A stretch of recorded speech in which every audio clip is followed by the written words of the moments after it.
దేవుడు మన పక్షమునుండగా మనకు విరోధి ఎవడు? దయచేసి తలలు వంచండి. పరలోకమందున మా తండ్రి, దేవా తండ్రి, ప్రతికూల సమయంలో అనుకూలతను మాకు ఏర్పాటు చేసి యవనస్తులుగా తండ్రి మేము ఎట్లా ఉండాలో మీ వాక్యము ద్వారా మరొక్కసారి మాతో మాట్లాడండి.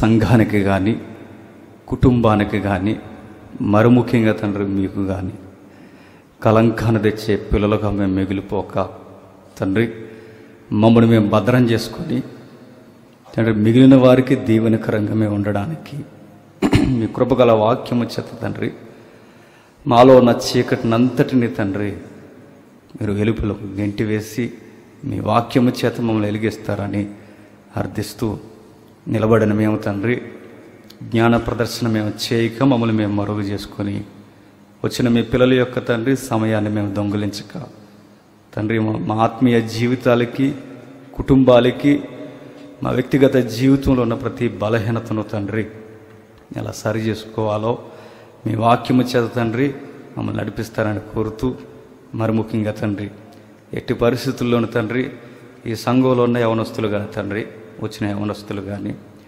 వారి వారి బలహీనతల్లో తండ్రి వారిని నిమగ్నమై జారిపోక మరి ముఖ్యంగా తండ్రి వాటన్నిటిని జయించడానికి మీరే తండ్రి ఈరోజు అందరినీ గద్దించి నడిపిస్తారని కోరుతూ క్రీస్తున్నామని ప్రార్థన సమర్పిస్తున్నాము తండ్రి.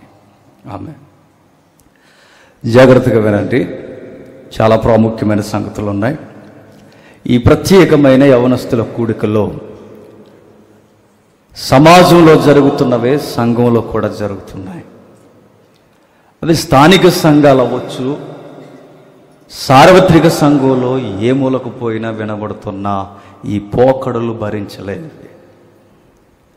ఈ మధ్యకాలంలో కొన్ని వార్తలు మీరు చదివారో లేదో, బహుశా మీరు అందరూ చూసి ఉండాలి. ఏం జరిగిందంటే హైదరాబాదు ప్రాంతంలో ఒక అమ్మాయి చేసిన ఘాతకం అంతే ఎంత కాదు. ఈ వార్తలు చెప్పాలన్న ఉద్దేశం కాదు, కానీ సొసైటీ ఎలా ఉందో మనకు తెలియాలి. సొసైటీ అనగానే అవి చెట్లు చేమలు కాదు. సొసైటీ అనగానే మనుషులే. ఆ మనుషులతో వేరుగా నివసించవలసింది సంఘమే. ఆ సంఘంలో యవనస్తులు కూడా ఉన్నారు. ఈరోజు ఏదైతే మనం మాట్లాడుకునే ప్రయత్నం చేస్తున్నామో ఈ ప్రయత్నంలో మరి ముఖ్యంగా 2 భాగాలు గుర్తుపెట్టుకోండి.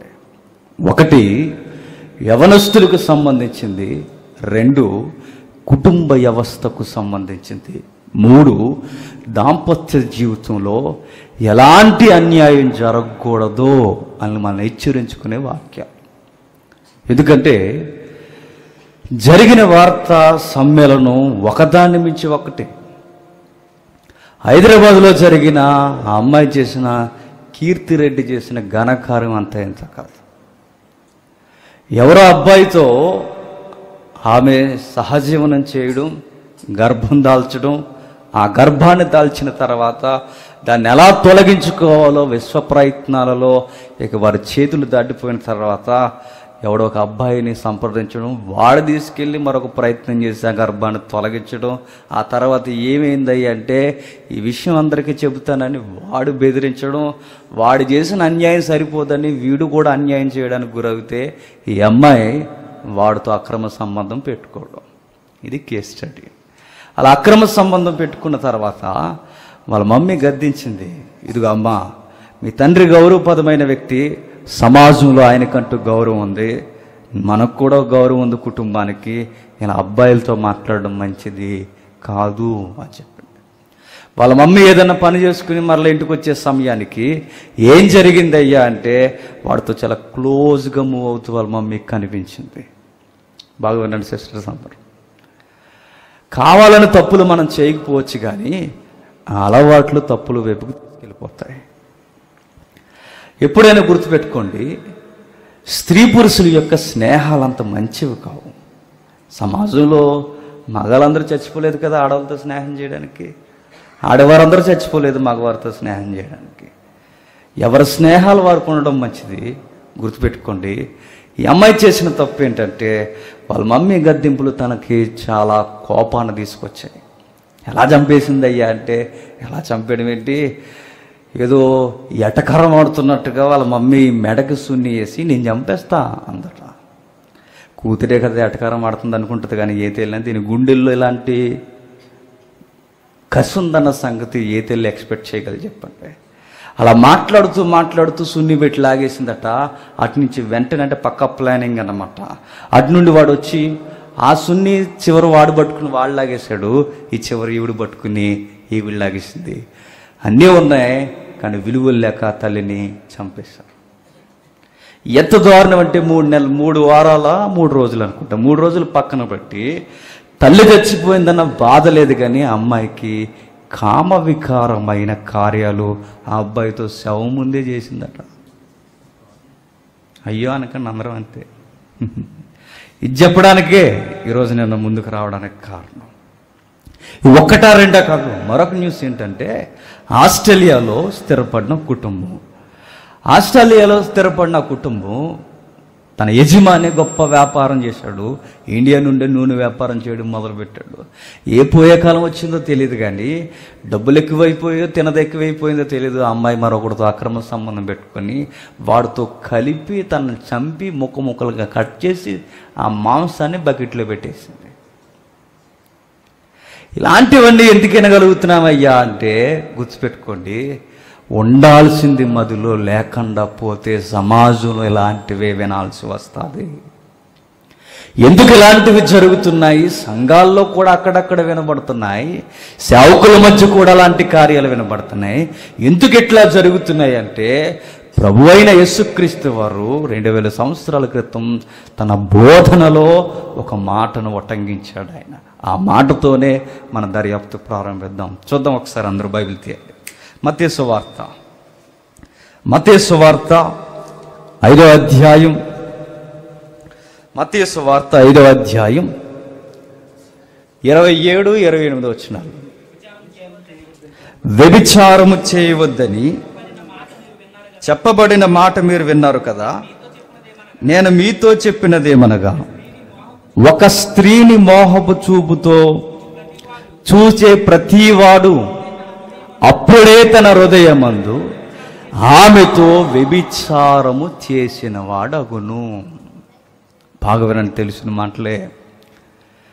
యేసుక్రీస్తు వారు తన కొండ మీద ప్రసంగాన్ని చేస్తూ తనకి దగ్గరగా ఇట్లా కూర్చున్న వారితో ఆయన ఓపెన్గా కొన్ని స్టేట్మెంట్లు ఇచ్చాడు. పాత నిబంధన కన్నా ధీటైన పదజాలాలతో ప్రభు అయిన యేసుక్రీస్తు వారు ఆ రోజు సమకాలీన ప్రపంచంతో ఆయన మాట్లాడాడు. ఆయన బోధన ఈ భూమి ఉన్నంతకాలం నిత్య యవ్వనమైనది. ఆయన ఏం మాట్లాడాడయ్యా అంటే, నీ కళ్ళు జాగ్రత్త అన్నాడు ఆయన. నిజమే, కవులు ఏమని ఉపయోగించారయ్యా అంటే, శరీరంలో అన్నిటికన్నా భయంకరమైన అంగం ఏదన్నా ఉంది అంటే అవి కళ్ళట. పాపం దేనిగుండా త్వరగా దేహంలోనికి ప్రవేశిస్తుందయ్యా అంటే ఈ కళ్ళు అనే ద్వారాల గుండానే త్వరగా వెళ్ళిపోతుందట. ఈరోజు ఎన్నో గొప్ప గొప్ప స్లోగన్స్ ఇస్తున్నారు. కొన్ని చిత్రాలకి డార్క్నెస్ కలగజేసి ఈ బుల్లి తెరల మీద, ఎండు తెరల మీద చూపిస్తున్నారు. అసలు చూపించే ఇంటెన్షనే లేకుండా ఉంటే బాగుంటుంది కదని బైబిల్ ఘోషిస్తుంది. చూడండి, చూడకూడదటది. చూస్తే ఏమవుద్దయ్యా అంటే కళ్ళు చాలా ప్రమాదకరమైనవట. ఈ కళ్ళు ఏం చేస్తాయ్యా అంటే మనిషిని భయంకరమైన పాపానికి నడు అని అనుకోండి తోలేటట్టు చేస్తాయట. కళ్ళు అట్టాయట దేహంతో, నేను చూస్తున్నాను కదా నేను ఎవరు చూడలే అంటాయట. కవులు అన్న మాటలు ఇవి. ఇంకా గమనించండి, దేహంలో అన్నిటికన్నా భయంకరమైన అవయవాలు కళ్ళే గనక ఆ కళ్ళు గుండా పాపం త్వరగా వెళుతుంది గనక గుర్తించండి. శీలము, పవిత్రత, గుర్తుపెట్టుకున్న పదాలు ఏదైతే దేవుడు కోరుకుంటున్నాడు అవి బాహ్య సంబంధమైన క్రియలకు మాత్రమే కాదు అని ప్రభు చెప్తున్నాడు. చూడండి, అంటే ఒక వ్యక్తి నీతిమంతుడు అన్ని ధృవీకరణ ఎక్కడి నుండి జరుగుద్దంటే హృదయ స్పందన నుండి జరుగుద్దట. అంటే మంచివాడు అని తీర్చిదిద్దడానికి ఈ బాహ్యమైన క్రియలు కదట, మంచివాడా చెడ్డవాడా అని చెప్పడానికి ఏవయ్యా అని అడిగితే శీలము అనేది హృదయ స్పందన దగ్గర నుండి ప్రారంభం అవుతుందట. వ్యక్తిత్వం అనేది హృదయ స్పందన నుండి ప్రారంభం అవుతుందట. అందుకే ప్రభు ఎక్కడి నుండి లెక్కలేస్తున్నాడయ్యా అంటే మనిషితో నేరుగా మాట్లాడుతూ మీ కళ్ళు జాగ్రత్త అన్నాడు. మీరు చూస్తున్న చూపులు చాలా ప్రమాదమైనవి. క్రొత్త నిబంధన భక్తులుగా మనం విలువలు పాటించామో లేదో మనం డౌటే, కానీ పాత నిబంధన భక్తుడైన యోబు మాత్రం తన కళ్ళుతో నిబంధన చేసుకున్నాడు. అనేక మార్లు మనం చదువుకున్నాం. ఏమని చేసుకున్నాడు ఆయన ఒకసారి చూద్దాం. ఒకసారి మరల నెమరు వేసుకుందాం. యోబు గ్రంథం 31వ అధ్యాయం. యోబు గ్రంథం 31వ అధ్యాయం మొదటి వచనం నుండి, నా కన్నులతో నేను నిబంధన చేసుకుంటుని, కన్యకను నేను ఎలాగూ చూచుదును, అలాగూ చేసిన యెడల పరమున్న దేవుని ఆజ్ఞ ఏమగును? నువ్వెందుకు చూడవు యోబు అని అడిగితే ఆయన ఏమంటున్నా తెలుసా? దేవుని ఆజ్ఞ ఏమైపోవాలి? ఆయన ఏమైపోవడం అన్న మాటల అర్థం ఏంటయ్యా అంటే ఆయన ఏదో అయిపోతాడని కాదు, ఆయన పరువును తీసే వ్యక్తిగా నేను ఉండలేను అంటున్నాడు. బిలీవర్స్గా మనం ఇప్పుడు నోట్ చేసుకోవాల్సింది ఏంటంటే, నా కళ్ళు సరిగ్గా చూడక ఏవో నన్ను ఆకర్షిస్తున్నాయి అంటే నా దేవుని పరువు ఏమైపోవాలని ఆలోచించాలి. అలాంటి జాబితాలో యంగ్స్టర్ జోసెఫ్ మనకు కనబడతాడు. చూడండి, నువ్వెందుకయ్యా ఈ ఆంటీతో ఎందుకు తప్పు చేయనంటున్నావు అంటే నేను చేయనండి అంటాడు ఆయన. ఏ అంటే మేము ప్రతిష్ఠింపబడిన జనాంగం. నువ్వెందుకు తప్పు చేయవంటే పరమందున్న దేవుని ఆజ్ఞ ఏమైపోవాలన్న భావజాలమే ఆయనది కూడా. అంటే ఒక వ్యక్తి దేవుణ్ణి నమ్ముకున్నవాడైతే నిజమైన వ్యక్తిలో ఏముంటుందయ్యా అంటే నేను చూడలేనండి అని చెప్తాడట. తనకు టెంప్టేషన్ ఉండదని బైబిల్ చెప్పట్లేదు. ఆయనకి టెంప్టేషన్ ఉన్నా ఆయన టెంప్ట్ అవడట. ఎందుకు అని అడిగితే నా దేవుడు ఏమైపోవాలి అంట. మీరు గమనిస్తే ప్రభు అయిన యేసుక్రీస్తు వారు ఆ కొండ మీద ప్రసంగాల్లో ఆయన మాట్లాడుతూ వరుస క్రమంలో ఏమంటాడు తెలుసా? నీ కన్ను డిస్టర్బ్ అయిపోయిందంటే నీ దేహం అంతా డిస్ట్రాయిడ్ అయిపోద్ది అంటాడు ఆయన. నీ కన్ను చీకటైపోయిందో, నీ కన్ను చెడిపోయిందో నీ దేహం అంతా చీకటైపోద్ది. నేత్రాలతో అంత ప్రమాదం. వినేదానికన్నా గుర్తుపెట్టుకోండి, చూసేది చాలా ప్రమాదం. వినేది నష్టం కలిగించదని నేను అంట్లా, దీనికన్నా వేగముగా నష్టాన్ని తెచ్చేది ఏంటయ్యా?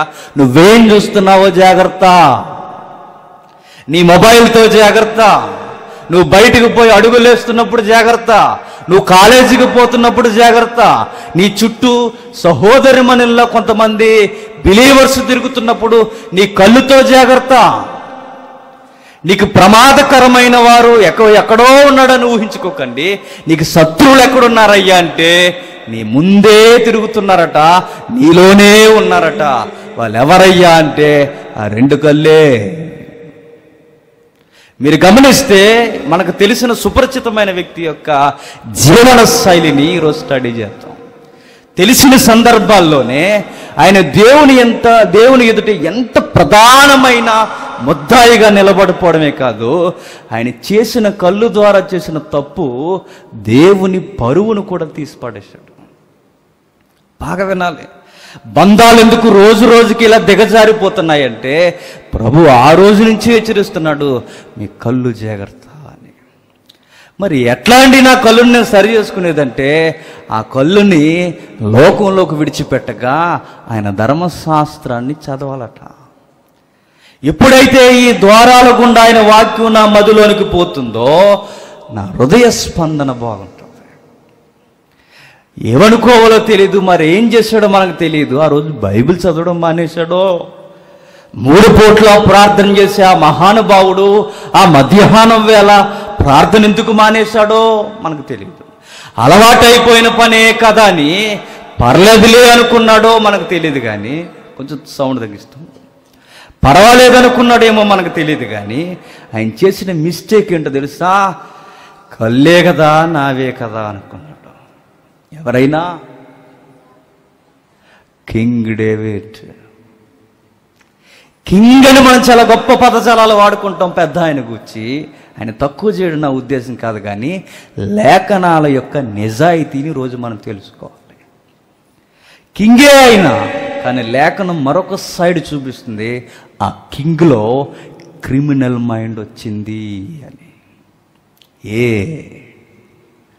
మీరు గమనించండి, ఈ దృశ్యం కొంచెం మాకు కూడా చూపించండి. దావీదు గారిని ఒక ఇమేజ్ ఉంటుంది, మీరు జాగ్రత్త చూడండి. ఎవరో ఒకరు లేవంటే కొంచెం దాన్ని ఎట్లా దిప్పు. దావీదు గారిని మీరు జాగ్రత్తగా చూస్తే, దావీదు గారు అనగానే బిగ్గెస్ట్ ఫైట్ మనకు గుర్తొస్తుంది. ఏమిటా ఫైట్? జస్ట్ మనకి ఇమేజ్ మనకు కనబడుతుంది స్క్రీన్.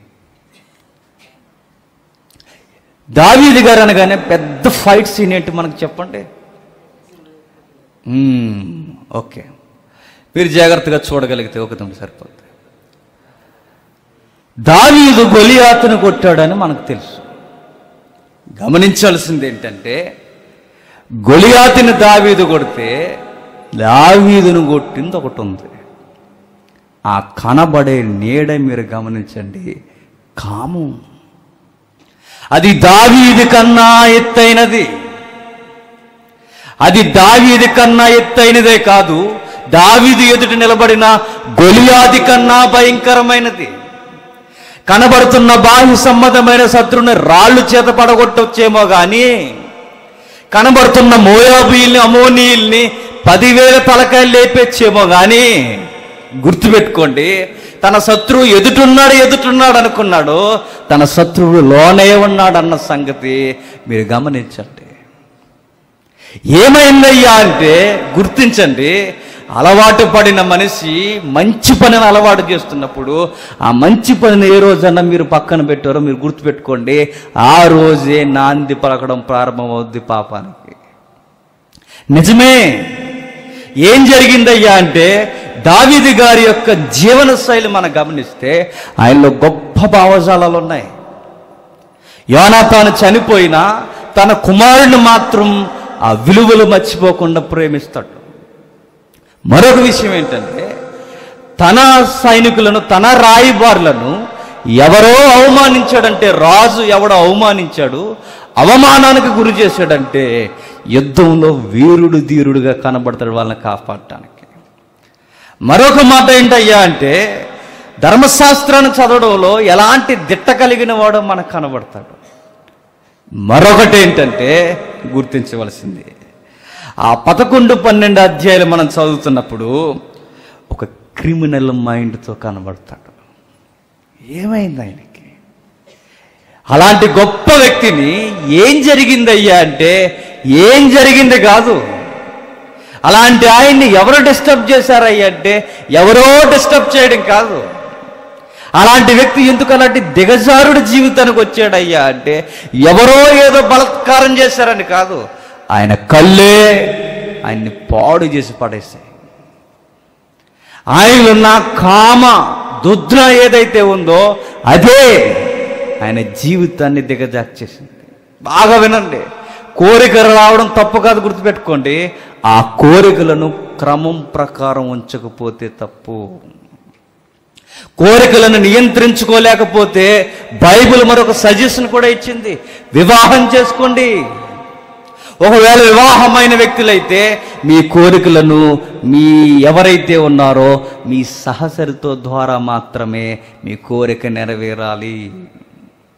మీ చూపులలో కానీ, మీ మాటల్లో కానీ, గుర్తించండి, మీ యొక్క కార్యముల్లో కానీ తప్పు జరిగే ప్రయత్నాలు చేశారో భారీ మూల్యం చెల్లించక తప్పదు అనడానికి దావీదు గారే నిలువెత్తు సాక్ష్యం.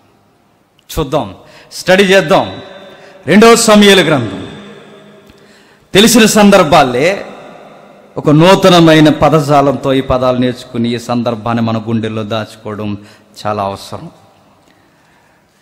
2వ సమూయేలు గ్రంథం 11వ అధ్యాయం, 2వ సమూయేలు గ్రంథం 11వ అధ్యాయం 1వ వచనం నుండి, వసంతకాలమున రాజులు యుద్ధమునకు బయలుదేరు కాలమున, అంటే వానాకాలంలో యుద్ధాలు ఆగిపోయాయి.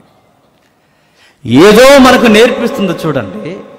కొన్ని పదాలు మనకు అర్థం కావాలంటే కొంచెం ఖచ్చితంగా మనం నేర్చుకున్నట్టు ముందు వెనక చదవాలి. వసంతకాలమున రాజులట యుద్ధానికి పోవడానికి సిద్ధముగా ఉంటారట. వసంతకాలాన్ని యుద్ధానికి వెళ్ళడానికి అంటున్నాడంటే అంతవరకు వెయిట్ చేశారని అర్థం. ఎందుకు వారు వెయిటింగ్లో ఉన్నారు? మరో క్వశ్చన్. వసంతకాలం వచ్చిందని యుద్ధానికి పోయారా, లేకపోతే ఆ యుద్ధానికి ఏమన్నా కారణం ఉందా? అది మనం స్టడీ చేయాల్సి. సహజంగా వసంతకాలం వచ్చింది కదా అని వెళ్ళిపోవడం కాదు. యుద్ధం కారణం లేకుండా ఎందుకు ఉంటుంది? కారణం ఏంటి అంటే 10వ అధ్యాయం చెబుతాడు. కారణం ఏం జరిగిందంటే, అమోనీయుల రాజు చనిపోయాడు. అమోనీయుల రాజు ఎప్పుడైతే చనిపోయాడో, అతగాడు చనిపోయిన తర్వాత తన కొడుకు సేవకుడు అవుతాడు. ఎవరు? అమోనీయుల రాజు. ఎవడైతే అన్ని జనుల రాజు చనిపోయాడో అతగాడు కొడుకు రాజు అయ్యేసరికి చనిపోయిన వ్యక్తి ఎవరైతే ఉన్నాడో ఆ చనిపోయిన వ్యక్తి, అమ్మా పెద్దమ్మ కుదురుండు, ఆ చనిపోయిన వ్యక్తి ఏం చేశాడంటే దావీదు గారికి ఎప్పుడో స్నేహితులుగా కొన్ని ఉపకారాలు చేశాడట. ఆ తీపి గుర్తులు, ఆ స్నేహ భావజాలం మర్చిపోలేక ఆయన ఏం చేశాడంటే, అరే అలాంటి మంచి ఆయన చనిపోయాడు, ఆయన కొంచెం క్లోజ్ ఫ్రెండ్లా కూడా ఉండేవాడు, తన యొక్క కొడుకు మరల సింహాసనం ఎక్కాడట కదా, ఎలా ఉన్నారో ఏంటో, ఓదార్ప యాత్రగా నా సేవకుల్ని రాయబారిని పంపిస్తానని రాయబారిని పంపించాడు. ఎప్పుడైతే రాయబారిని పంపించాడో, ఇదిగో మా గురీజీ లేదా మా రాజుగారు మిమ్మును పలకరించమని పంపించారని భావజాలం మనకి ఈజీగా అర్థమవుతుంది. అయితే ప్రతి దేశానికి ఇంటెలిజెన్స్ డిపార్ట్మెంట్ అని ఒకటి ఉంటుంది, నిఘా వర్గాలు. ఆ నిఘా వర్గాలు ఆ స్వదేశపు రాజుకి ఏం చెప్పారంటే, రాజా దావీదు దగ్గర నుంచి వచ్చిన ఆ మనుషులు ఎవరో తెలుసా? మన దేశానికి సంబంధించిన సీక్రెట్స్ మోసుకుపోవడానికి వచ్చిన ఏజెంట్లు అన్నారు. ఏగుల వారు. అవునా అన్నాడు. అవును మరి అన్నారు వాళ్ళు. మరి ఏం చేయాలి అంటే, వచ్చినోడు మరలా తిరిగి వెళుతున్నప్పుడు ఘోర అవమానంతో వెళ్ళాలి రాజా అని సజెషన్ ఇచ్చారు. ఎప్పుడైతే సజెషన్ ఇచ్చారో ఏం చేశారంటే, మీరు చదువుకుంటే ఇంటికి వెళ్ళిన తర్వాత ఏం చేశారయ్యా అంటే, ఏం చేస్తారు, వచ్చిన వారిని ఈ గెడ్డలు ఉంటాయి చూశారు, సహజంగా మిడిల్ ఆసియాలో గెడ్డలు పెంచుకుంటారు. గెడ్డం పెంచుకుంటే సగం గెడ్డం మీసాలు కలిపి గీసేది, సగం గీసేయడమే కాదు, వాళ్ళు ఏదైతే వస్త్రాలు ధరించుకున్నారో వెనక పార్శ్వం ఏమంటారు దాన్ని, పిరుదులు భాగం కరెక్ట్గా రౌండ్గా కట్ చేశారట. చూసారు ఎంత ఘోరవమానం. ఇలా కట్ చేసి ఇప్పుడు వెళ్ళండి ఇంటికి అన్నారట. వచ్చిన వారు ఎవరో తెలుసా? దావీదు యొక్క రాయబారు. ఆయన కత్తి పట్టుకుంటే 10,000 తలకాయలు లేపేస్తాడు ఆయన. 1 మ్యాన్ సింగిల్ హ్యాండ్. అలాంటి రాయబారులు అవమానిస్తే రాజుకి లేచింది ఏంటి? టెంపర్. ఎవరికి? దావీదు గారికి. ఏమి చేశారు? మీరు ఒక విషయం గుర్తుపెట్టుకోండి, సిటీలోకి ఎవరు ఎంట్రీ అవ్వకండి, అవమానం జరిగినవారు. మీ గడ్డాలు పెరిగేంత వరకు అక్కడే ఉండండి. ఎందుకంటే మీరు వస్తే ఆన్సర్ చేయలేక చచ్చిపోవాలి. ఇక్కడ మీరు రాకండి, అక్కడే ఉండండి అని వాళ్ళని ఉంచేశారు. వాళ్ళ గడ్డాలు పెరిగేంత వరకు అక్కడే ఉండిపోయారు. ఇది జరిగిన విషయం. ఆ రోజే వెంటనే కత్తి తీశారు సైనికులందరూ. ఎవడు మన సైనిక బలగాలను, క్షమించండి, మన రాయబారుల్ని అవమానించింది ఎవరు అనగానే తెలిసిపోయింది ఫలానా వాడని. అట్లా చేస్తాడా? ఉపకారం చేయాలనుకుంటే ఇక్కడ అపకారం చేస్తాడా? వాళ్ళ నాయుని బట్టి వాడికి ఓదార్ప యాత్రకు నేను పంపిస్తే నా యొక్క రాయబారులను అవమానిస్తాడా? తీయండి కత్తులు, రెడీ చేయండి రథాలు, నడండ్రా అబ్బాయిలు అన్నాడు. ఎవరిని? బలగాల్ని. రెడీ అయిపోయారు. సీన్లోకి దావీదు కూడా దిగిపోయాడు. ఫైట్ ముమ్మరంగా జరుగుతుంది. ఎర్రగొట్టేసాడు ఎవరు? దావీదు గారు. ఆ వచనం మీరు చూడండి, 17వ వచనం, 10వ అధ్యాయం 17వ వచనం.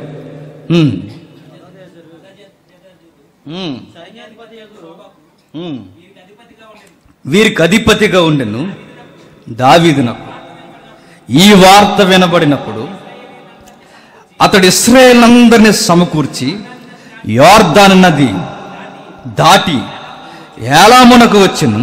సిరియనీయులు సన్నద్ధులై దావీదును ఎదుర్కొని వచ్చి అతనితో యుద్ధము కలిపి ఇశ్రాయేలు ఎదుట నిలవజాలకపోయి పారిపోగా దావీదు సిరియనీయుల్లో 700 మంది రధికులను 40,000 మంది గుర్రపు రౌతులను హతము చేసెను.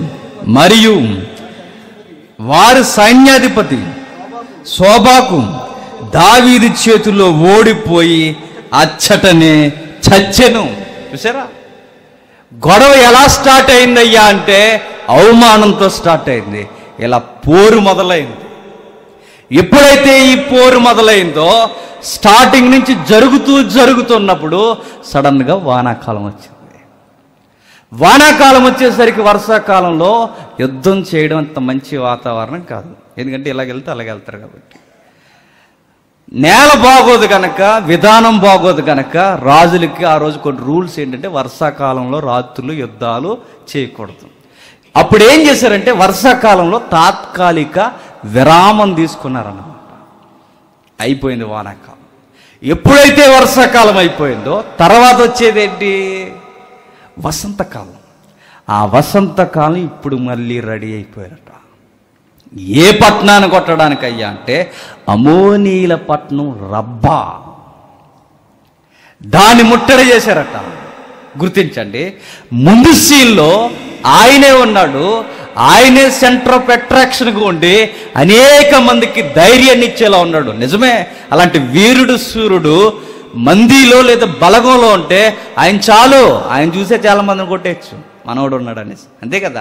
బలమైనడు ఉంటే మనం నోరు ఖాళీగా ఉంటుందా, కుదురుంటుందా? ఏంట్రా అని ముందు రెడీ అయిపోతాం మనం. మనకి ఎవడో ఖాళీగా ఉన్నాడు అనుకోండి, కుదురుంటామని చెప్పండి. అలాగే దావీదు గారు ఉండగానే బాగా ముందు ఎనర్జీగా ఫైట్ చాలా బాగా చేశారు. ఎవడు నిలవలేకపోయారట. సైన్యాధిపతులు కూడా చచ్చిపోయారట, కొంతమంది పరారైపోయారట, కొంతమంది రాజీకి వచ్చేసారట. కానీ మిమ్మల్ని జయించి చూపిస్తాను మెల్లమెల్లగా వారి యొక్క చిన్న చిన్న టౌన్లు మొదలుకొని పెద్ద పెద్ద సిటీస్ వరకు ఆక్రమించడం మొదలుపెట్టారు. అందులో ఒక టౌన్ రబ్బా. ఎట్లయితే ఇలా జరుగుతున్నప్పుడు దావీదు గారు చేసిన మిస్టేక్ ఇప్పుడు మనం స్టడీ చేయాలి. చూద్దాం. 11వ అధ్యాయం 1వ వచనం. వసంతకాలమున రాజులు యుద్ధమునకు బయలుదేరు సమయమున దావీదు యోవాబును అతని వారిని ఇశ్రాయేలునందరినీ పంపగా అక్కడ అమోనీయులను సంహరించి రబ్బా పట్టణమును ముట్టడి వేసిరి. అయితే దావీదు యెరూషలేమునందు నిలిచెను. చూడండి, దావీదు గారు యెరూషలేమందు నిలిచెను. ఏమొస్తుందయ్యా అక్కడ నుండి న్యూస్ అంటే గమనించండి, మన వారు ఒక రేజులో వెళ్ళిపోతున్నారని వార్త వచ్చింది. చక్కగా జయించేస్తున్నారు, ఎక్కడికెక్కడ ముట్టడించేస్తున్నారు, బాగానే ఉంది. గమనించండి, తన వారు తన యొక్క ఎవరైతే సైనికులు ఉన్నారో ఏ ఏ ప్రాంతాలనైతే ముట్టడిస్తున్నారని వీళ్ళు ధీమా వచ్చింది. మర్చిపోయిందంటే ఆల్రెడీ ఒకటి దావీదుని ముట్టడిస్తుందన్న సంగతి మర్చిపోయాడు. నన్ను అడిగితే అమోనీయుల కన్నా భయంకరమైన శత్రువు ఎవడయ్యా అంటే రెడీగా కూర్చున్న కామం. వాడికి వెల్కమ్ బోర్డు పెట్టేది ఎవడయ్యా అంటే ఈ 2 ద్వారాలు. గమనించండి, శత్రువును జయించేస్తున్నాం అనుకున్నాడే తప్ప ఆల్రెడీ తన కొంపలో అనగా తన దేహంలో అనగా తన ఇంట్లో ఒక భయంకరమైన గొలియాతు తిష్ట వేశాడన్న సంగతి దావీదు గారు నిర్లక్ష్యం చేశాడు. అమోనీయులను జయించిన దానికన్నా గొలియాతుని కొట్టిన దానికన్నా పవర్ఫుల్ ఎన్ని ఎవడయ్యా అంటే వాడి పేరు కామం. ఆ కామ రూపానికి మరింత కార్యాన్ని చేకూర్చేది ఎవరయ్యా అంటే ఈ కల్లే. చూద్దాం, స్టడీ చేద్దాం. 2వ వచనం నుండి ఒకానొక దినమున ప్రొద్దు కృంగువేళ దావీదు గారు పడక మీద నుండి లేచి, ఎప్పటి వరకు నిద్రపోయాడట? ఎప్పటి వరకు? లైటింగ్ ఫెయిల్యూర్ అయిపోయే వరకు లేవలేదట. బైబిల్ పండితులు కొన్ని క్వశ్చన్స్ రేజ్ చేశారు ఇక్కడ ఈ వచనంలో. 3 పూట్ల ప్రార్థన చేసే ఈ మహాభక్తుడు ఎందుకింత మొత్తులోకి జారిపోయాడు? అలవాట? విజయాలు అలవాటైపోయా? చేసే పని అలవాటైపోయి పక్కన పెట్టాడా అని అడిగారు. నిజమే కదా. ఒక మంచి పని మనం చేస్తున్నప్పుడు పర్లేదులే అనుకుంటే ఏమవుద్దాయి అంటే ఏమవుద్దో దావీదు గారిని చూడండి. రోజు బైబిల్ చదువుతున్నా, చదువు, ఈ రోజే కదా పర్లేదులే అనుకో, ఏదో అయిపోద్దా రోజు. రోజు ప్రార్థన చేస్తున్నావా, చెయ్యి. ఆ టైంను ఒక్కసారి పక్కన పెట్టావా, ఆ టైంకి నేనున్నానంటాడు రెడీగా. వాడు పక్కనే తిరుగుతాడు వాడు. ఒక మంచి పని అలవాటుగా చేస్తున్నప్పుడు గుర్తుపెట్టుకోండి, ఎన్ని జరిగిపోయినా ఆ రోజు ఆ పని చేయాలంతే. దావీదు గారిని చూసి గొప్ప గుణపాఠం మనకేంటయ్యా అంటే, ఆయన యుద్ధంలో ఉండాల్సిన ఆయన ఏం చేస్తున్నాడయ్యా అంటే, ఒక సోమరిలా ఆయన అనకూడదు, మనం సరిపోం, కానీ అలాంటి వైఖరిలోకి ఆయన ఉండిపోయాడు. చూడండి, మధ్యాహ్నం ప్రార్థన లేదేమో నన్ను అడిగితే, సంధివేళ ప్రార్థన కూడా ఎగ్గొట్టేశాడు ఆయన. ఏం చేశాడంటే బాగా నిద్రపోయాడట. మరో క్వశ్చన్ కూడా అడిగారు బైబిల్ పండితులు, ఏమన్నారు తెలుసా? పగలంతా ఎలా మొత్తుగా ఆయన నిద్రపోయాడంటే రాత్రంతా ఏం చేశాడని అడిగారు. లేవు ఆన్సర్స్, మన దగ్గర లేవు, ఎక్కడ లేవు. ఏం చెప్తాం? ఎందుకు ఆయనకి అంత నిద్ర వచ్చింది? ఏమో, సరే జరిగింది. నిద్రపోవడం పాపం కాకపోయినా రెగ్యులర్గా చేసే మంచి పనులు ఆపడం పాపమే. నిద్రపోయాడట, లేచాడట. కొన్ని పదాలు చక్కగా వాడని చూడండి బైబిల్లో. ఒకానొక దినమున ప్రొద్దు కృంగువేళ దావీదు పడక మీద నుండి లేచి రాజనగర మిద్దె మీద నడుచుచు పైనుండి చూచుచుండగా స్నానము చేయొక స్త్రీ కనబడను. బాగా వినాలి ఈరోజు మీరు. కొన్ని వినలేని పదాల్లో ఉంటాయి, తప్పదు వినాలి, ఎందుకంటే అలాంటి వార్తలు సమాజంలో ఉన్నాయి.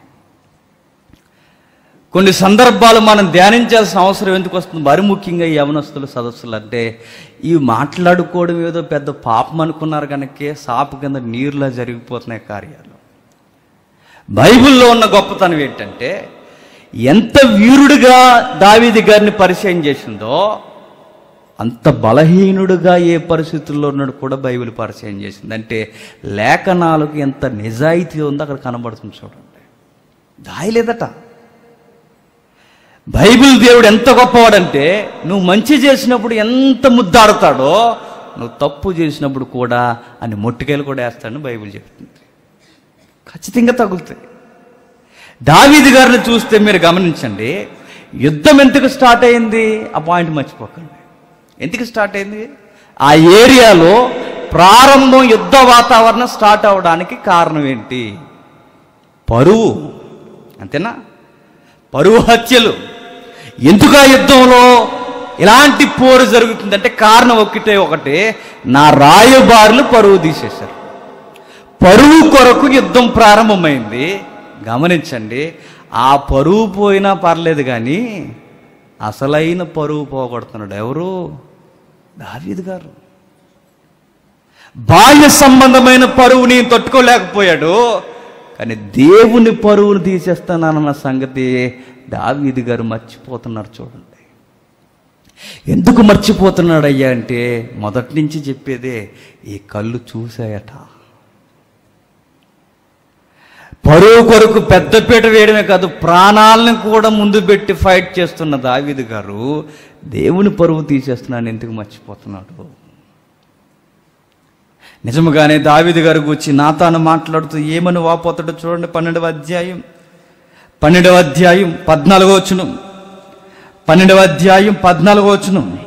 అయితే ఈ కార్యము వలన యెహోవాను దూషించుటకు ఆయన శత్రువులకు నీవు గొప్ప హేతువు కలగజేసితివి.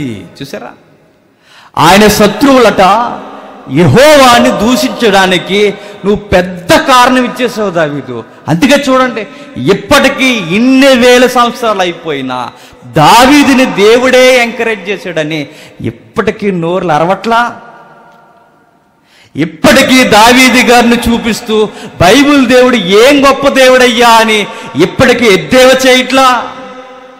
దావీదుకి ఒక న్యాయం, పొరుగువానికి ఒక న్యాయమా, దావీదుకి ఒక న్యాయం, అన్నిటికి ఒక న్యాయమా అని ఇప్పటికీ అడగట్లా.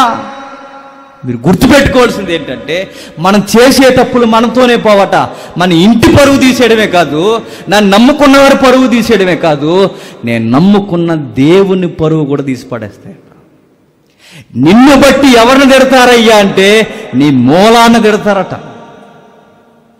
దావీదు గారు ఏ పరువు ఉంచాలో ఆ పరువును ఉంచక అవసరం లేని పరువు కొరకు ప్రాణాలు కూడా పెట్టడానికి రెడీ అవుతున్నాడు. చూడండి, అందుకే బైబిల్ ఏమందంటే, జారత్వం చేసేవాడు, వ్యభిచారానికి కాలు దువ్వేవాడు వాడు బుద్ధిశూన్యుడట. అస్సలు తెలివితేటలు లేవట. కామ వద్దని బైబిల్ అంట్లా. ఆరోగ్యకరమైన కామం ప్రతి ఒక్కరికి ఉంటుంది, వద్దంట్లా. నీ సహచరి ఎవరైతే ఉన్నారో ఆమెతో ఉండు. ఎవరైతే నీ యజమాని ఉన్నాడో ఆమెతో ఉండడానికి ఇష్టపడు. బైబిల్ ఆ సౌలభ్యం ఇచ్చింది కదా, వద్దందా పెళ్ళిళ్ళు చేసుకోవద్దా? బైబిల్ హిమాలయాలకు పొమ్మందా? కాషాయం ఏం ధరించుకోమందా? లేదుగా. మీ సంసార జీవితాలతో మీరు ఉండండి, మీరు పిల్లలుగానండి, అభివృద్ధి పొందండి, చక్కగా ఉండండి, ఎక్కడ అపవిత్రతకు త్రోవనివ్వకండి అంది బైబిల్. అంత చక్కగా దేవుడు మదిలో నుండి అంత భావజాలను వ్యక్తీకరించినప్పుడు ఎందుకు వస్తున్నాయో ఇవంటే కారణం ఒకే ఒక్కటి, నీ కళ్ళు నదుపు చేయకపోతే నువ్వు భారీ మూల్యాన్ని చెల్లించాలి. చూద్దాం ఇంకా ఏం చేశాడు ఈయన, ఇంకా ఏం చేస్తున్నాడు చూద్దాం. అదే అధ్యాయం. ఒకానొక దినమున ప్రొద్దుకృంగు వేళ దావీదు పడక మీద నుండి లేచి రాజనగరం మిద్దె మీద నడుచుచు పైనుండి చూచుచుండగా స్థానముచ్చే ఒక స్త్రీ కనబడెను. ఆమె బహు సౌందర్యవతుడై ఉండుట చూసి ఒక దూతను పంపెను. చూడండి, అక్కడ ఒక పదం ఉందో చూడండి. చూసి ఏం చేశాడట? ఆ ఇమేజ్ చూడండి. రెండు మిస్టేక్స్ ఇక్కడ మనం దర్యాప్తు చేయాలి. దావీదు గారు లేచారట సంధ్యవేళ. లేచిన తర్వాత టైం పాస్కి తిరుగుతున్నాడట. ఎక్కడ? మేడ మీద. గుర్తుపెట్టుకోండి, యంగ్ స్టార్స్ నుండి ఎక్కువగా వినబడే పదవి ఏంటంటే, బ్రదర్ టైం పాస్ అవ్వట్లా అంటాడు. నీకు ఎప్పుడైతే టైం పాస్ అవ్వట్లేదో నువ్వు తిరుగుతావు, వాడు వెంటనే ఒక పెద్ద ఫిలిం వేస్తాడు మనకి. ఎవడు పక్కనే ఉంటాడు? ఎవరు? సాతాను. ఎవరిని ఎలా డిస్టర్బ్ చేసేద్దామా తిరుగుతుంటాడంటే వాడు. నీకు టైం పాస్ అవ్వట్లేదని ఒక్కసారి నువ్వు అలా కళ్ళు పెద్దగా చేసుకుని దీన్ని ఎలా టైం పాస్ అయ్యాలనుకున్నావా, టక్కుమని ఫిలిం వేస్తాడనమాట. సెన్సార్ బోర్డులు కూడా కనబడుతుంది, నీకే కనబడుతుంది. వెంటనే కనబడినాడు దావీదుకి. పొద్దుకుంగు వేళ సంధ్య వేళ లేచి ఆయన ఏం చేస్తున్నాడు అయ్యా అంటే, ఏదో కాలయాపన చేస్తున్నాడు. ఎప్పుడైతే మనం టైం పాస్ ఎదుక్కున్నామో అప్పుడే పాపం మనల్ని ఎదుక్కుంటూ వచ్చేస్తుంది. పౌలు గారు అందుకే, ఇదిగో ఇలాంటి ఒత్తిడి నీకుంటే మై డియర్ సన్ తిమోతి, నువ్వేం చేస్తావు తెలుసు, అర్జెంటుగా ఆ ఏరియాలో ఉండకు, పారిపో. మరి ఏం చేయాలి? బిజీ అయిపో. ఎక్కడ? ప్రార్థన చేయడంలో, పరిచర్య చేసేవారితో, వాళ్ళతో వెంటనే కలిసిపో. నువ్వు ఖాళీగా ఉన్నావో నిన్ను ఏటాడేస్తుందట పాపం. చూసారా ఎన్ని సీక్రెట్స్ మనకు బైబిల్ చెప్తుందో చూడండి. దావీదు గారు చేసిన తప్పుల్లో మరొక తప్పు ఏంటంటే టైం పాస్ ఎదుక్కుంటున్నట్టు. ఆ మాట అనొచ్చు అనకూడదు నాకు తెలియదు, కానీ ఎప్పుడు బైబిల్ చదివి ఆయన ధ్యానించి ఆయన కొంచెం పక్కగెట్టాడు చూడండి. ఆ టైం వెంటనే పలకరించేసిందంట దృశ్యం. అలా వస్తే మనకు అవకాశాలు.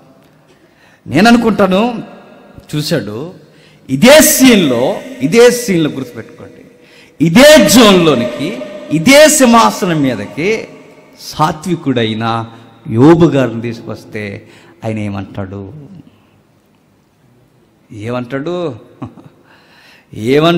మన గోవ గుయ్యమనిపోయేలా అంటాడు.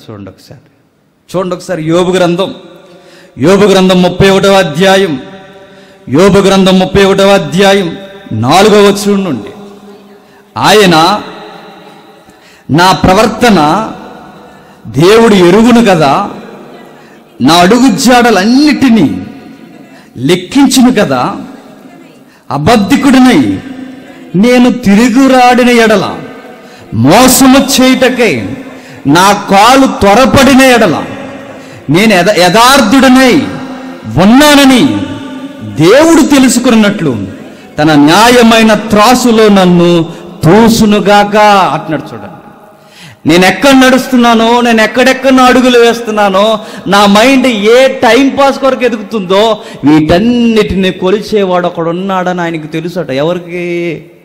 యోబు గారికి.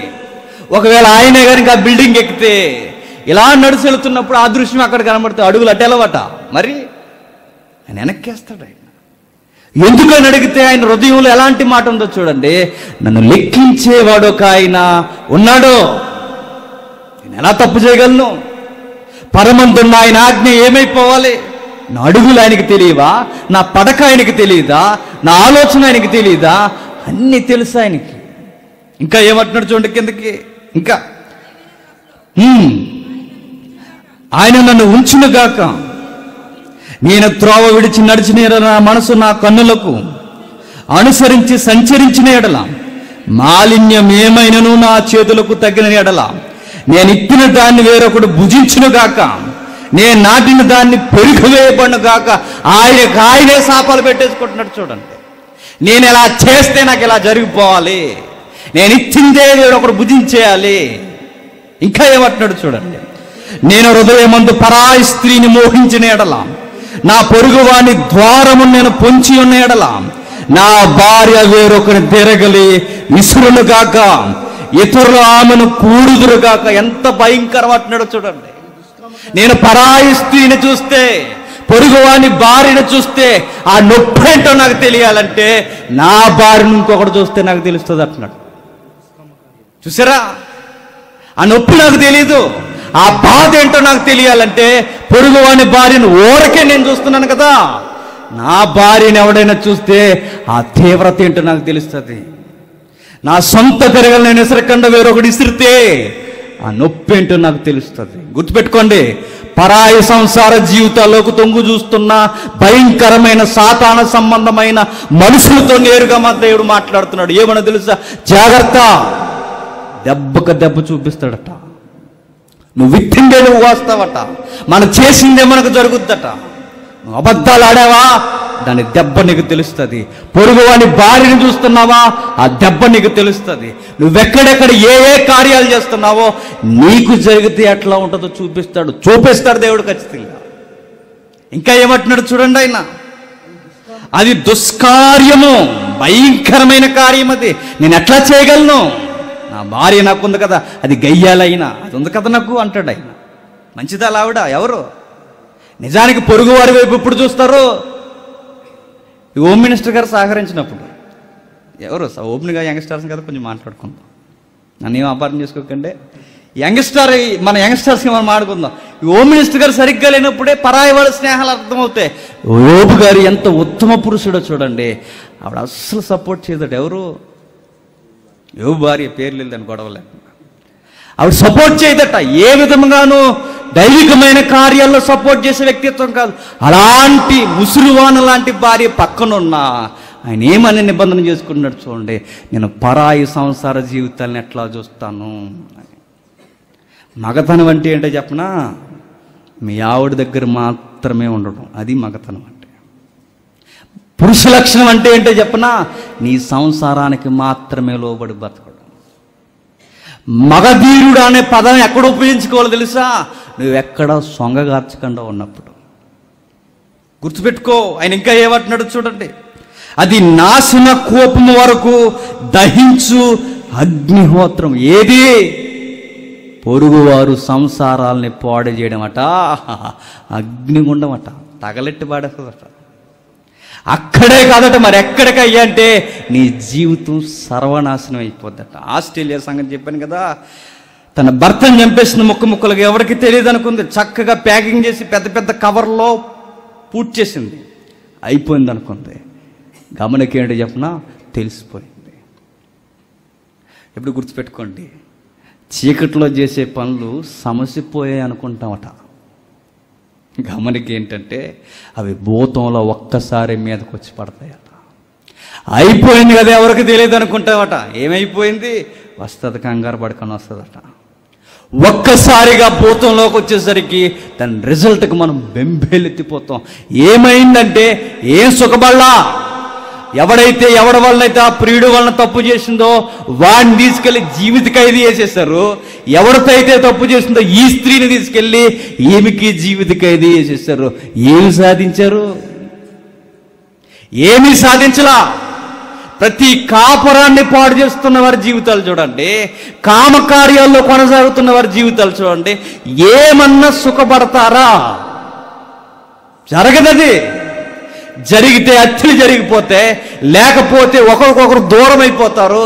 చివరికి ఒంటరిగా ఈ సొగసు తగ్గిపోయిన తర్వాత బిక్కు బిక్కు బిక్కు బిక్కుమని ఒంటరిగా చచ్చిపోతారు. పిల్లలే ముఖం మీద ఉమ్మేస్తారు. ఏం సాధిస్తారు? ఏమీ సాధించు. అందుకే చూడండి, యోబు గారు ఏమంటున్నారు? అది భయంకరమైన నాశన కోపం వరకు దహించును, అగ్నిహోత్రము అది నా ఆదాయమంతయు నిర్మూలము చేయును. ఇలాంటి భయంకరమైన సహవాసాలు ఉన్నవాడు వాడి ఆదాయం ఏమవుతాయి అంటే సిల్లు సంచి అయిపోద్దట. అదే చెప్పండి, ఏమవుద్ది? నాశనం. నీ కుటుంబాన్ని సరిగ్గా చూడలేవు, వేరొక కుటుంబంతో నువ్వు కలిసి ఉండలేవు. చివరికి ఏం చేస్తావయ్యి అంటే ఆ నేరాలను కప్పుపుచ్చుకోవడానికి ఎన్నో ఖర్చులు చేస్తాం. మరొక మాట, పరాయి వారి జీవితాలు మనం పాడు చేస్తాం. మరి ముఖ్యంగా యంగ్స్టర్సే ఎక్కువగా ఈ భయంకరమైన కేసుల్లో ఇరుక్కుంటున్నది. పరాయి వారి జీవితాలు పాడు చేస్తున్నాడు. మరొక మాట ఏంటో చెప్పనా, నేను పాడవడమే కాదు, నాతో పాటు వేరొక వ్యక్తిని కూడా పాడు చేస్తున్నాను. దావీదు గారు పాడవడమే కాదు, మరి ఎవరిని పాడు చేస్తున్నాడు? బెత్షెబా గారిని కూడా పాడు చేస్తున్నాడు. చూసారా? ఒక్కసారి మీరు సంఘీభావ వ్యక్తాన్ని తెలియజేశారు, ఈ కళ్ళకి అవి రెచ్చిపోతాయట. ఇంకా ఇంకా ఇంకా ఏం జరుగుతుందో చూద్దాం. ఒకసారి వెళ్దాం. మొదటి 2వ సమూయేలు గ్రంథం 11వ అధ్యాయం.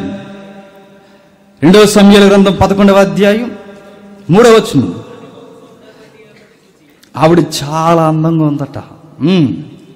అది చూసి దావీదు తామ యొక్క సమాచారము తెలుసుకున్నటకై ఒక దూతను పంపెను. అతడు వచ్చి ఆమె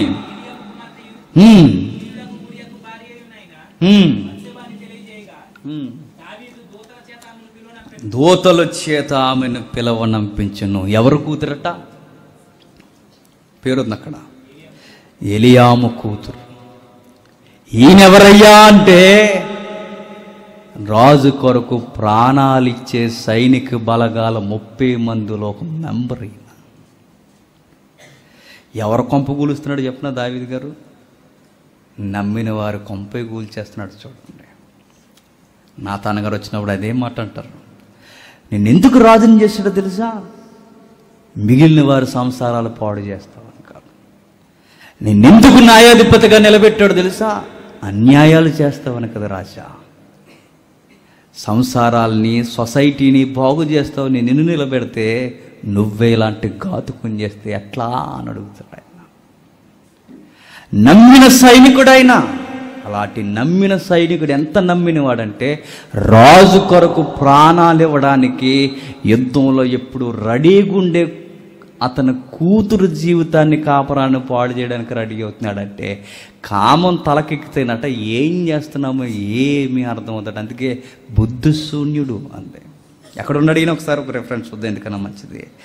ఇదే 23వ అధ్యాయం సమూయేలు గ్రంథం 23వ అధ్యాయం 34వ వచనం. 23వ అధ్యాయం 34వ వచనం.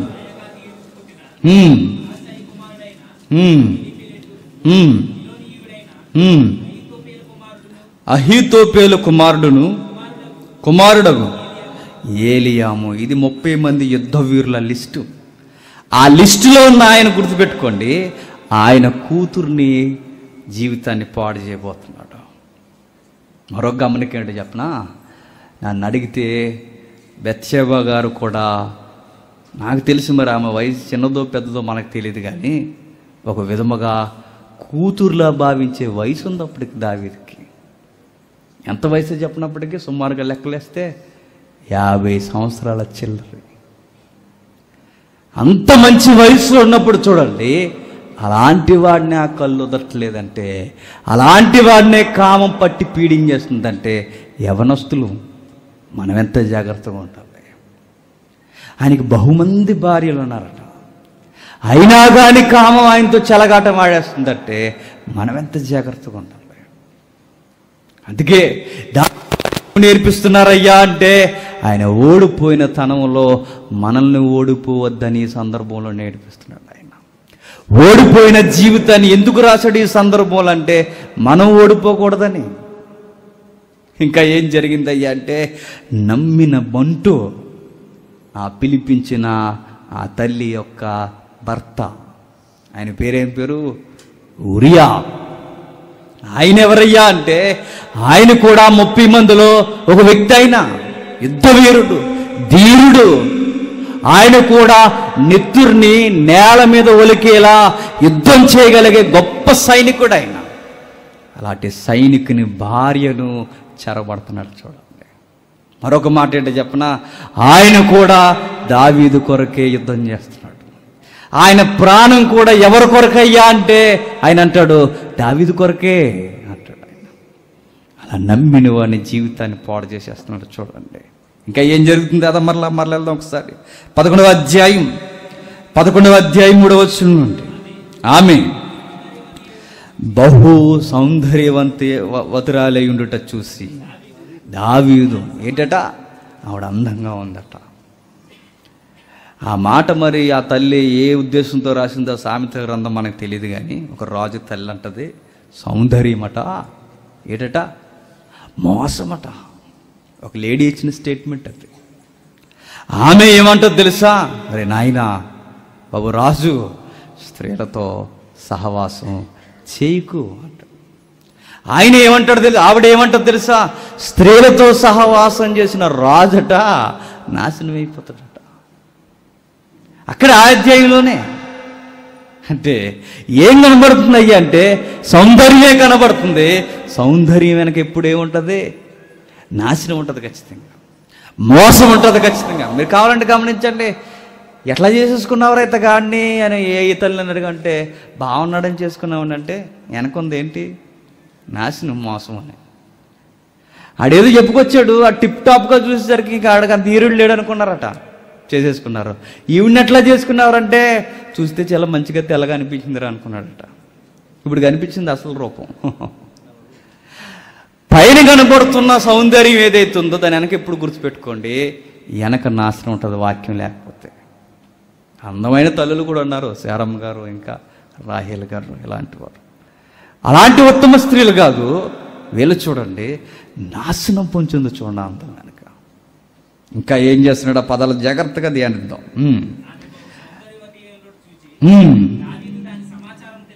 దావీదు దాని సమాచారము తెలుసుకున్నటకై ఒక దూతను పంపెను.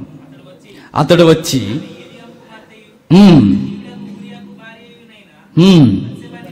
బత్షెబాని తెలియచేయగా దావీదు దూతల చేత ఆమెను పిలవనంపించెను. దూతలు అనగానే దేవదూతలు కాదు, దూతలు అనగానే మధ్యవర్తులను పంపించి ఆమె ఎవరో పిలిపించుకురండి అన్నాడట. గమనిక ఏంటంటే దావీదులో ఉన్న బలహీనత మీరు గుర్తించండి, అది సొలొమోనుకు వచ్చిందేమో అనిపిస్తుంది నాకు. ఈయన 500 మందిని పెట్టుకుంటే ఆయన ఎంతమందిని పెట్టుకున్నాడు? రౌండ్ ఫిగర్ చేశాడు ఆయన. ఎంత? 1000. ఖచ్చితంగా అలవాటు అవుతాయి. మీరు గుర్తుపెట్టుకోండి, మీ వంకర చూపులు, మీ వంకర మాటలు ఖచ్చితంగా మీ పిల్లలు నేర్చుకుంటారు. ఏదో ఒక రోజు సొలొమోన్ గారికి తెలియకుండా ఉంటుందా, మీ మమ్మీ ఎవరో తెలుసా? అసలు మీ ఒరిజినల్ డాడీ, అసలు మీ మమ్మీకి అసలు డాడీ ఎవరో తెలుసా? ఏ రోజు చెప్పకుండా ఉంటారు చెప్పండి? ఇలాంటి నేర చరిత్ర మీ మమ్మీ చేసింది తెలుసా అని ఏ రోజు వెనకుండా ఉంటాడు చెప్పండి? ఆ జ్ఞాని వినే ఉంటాడు.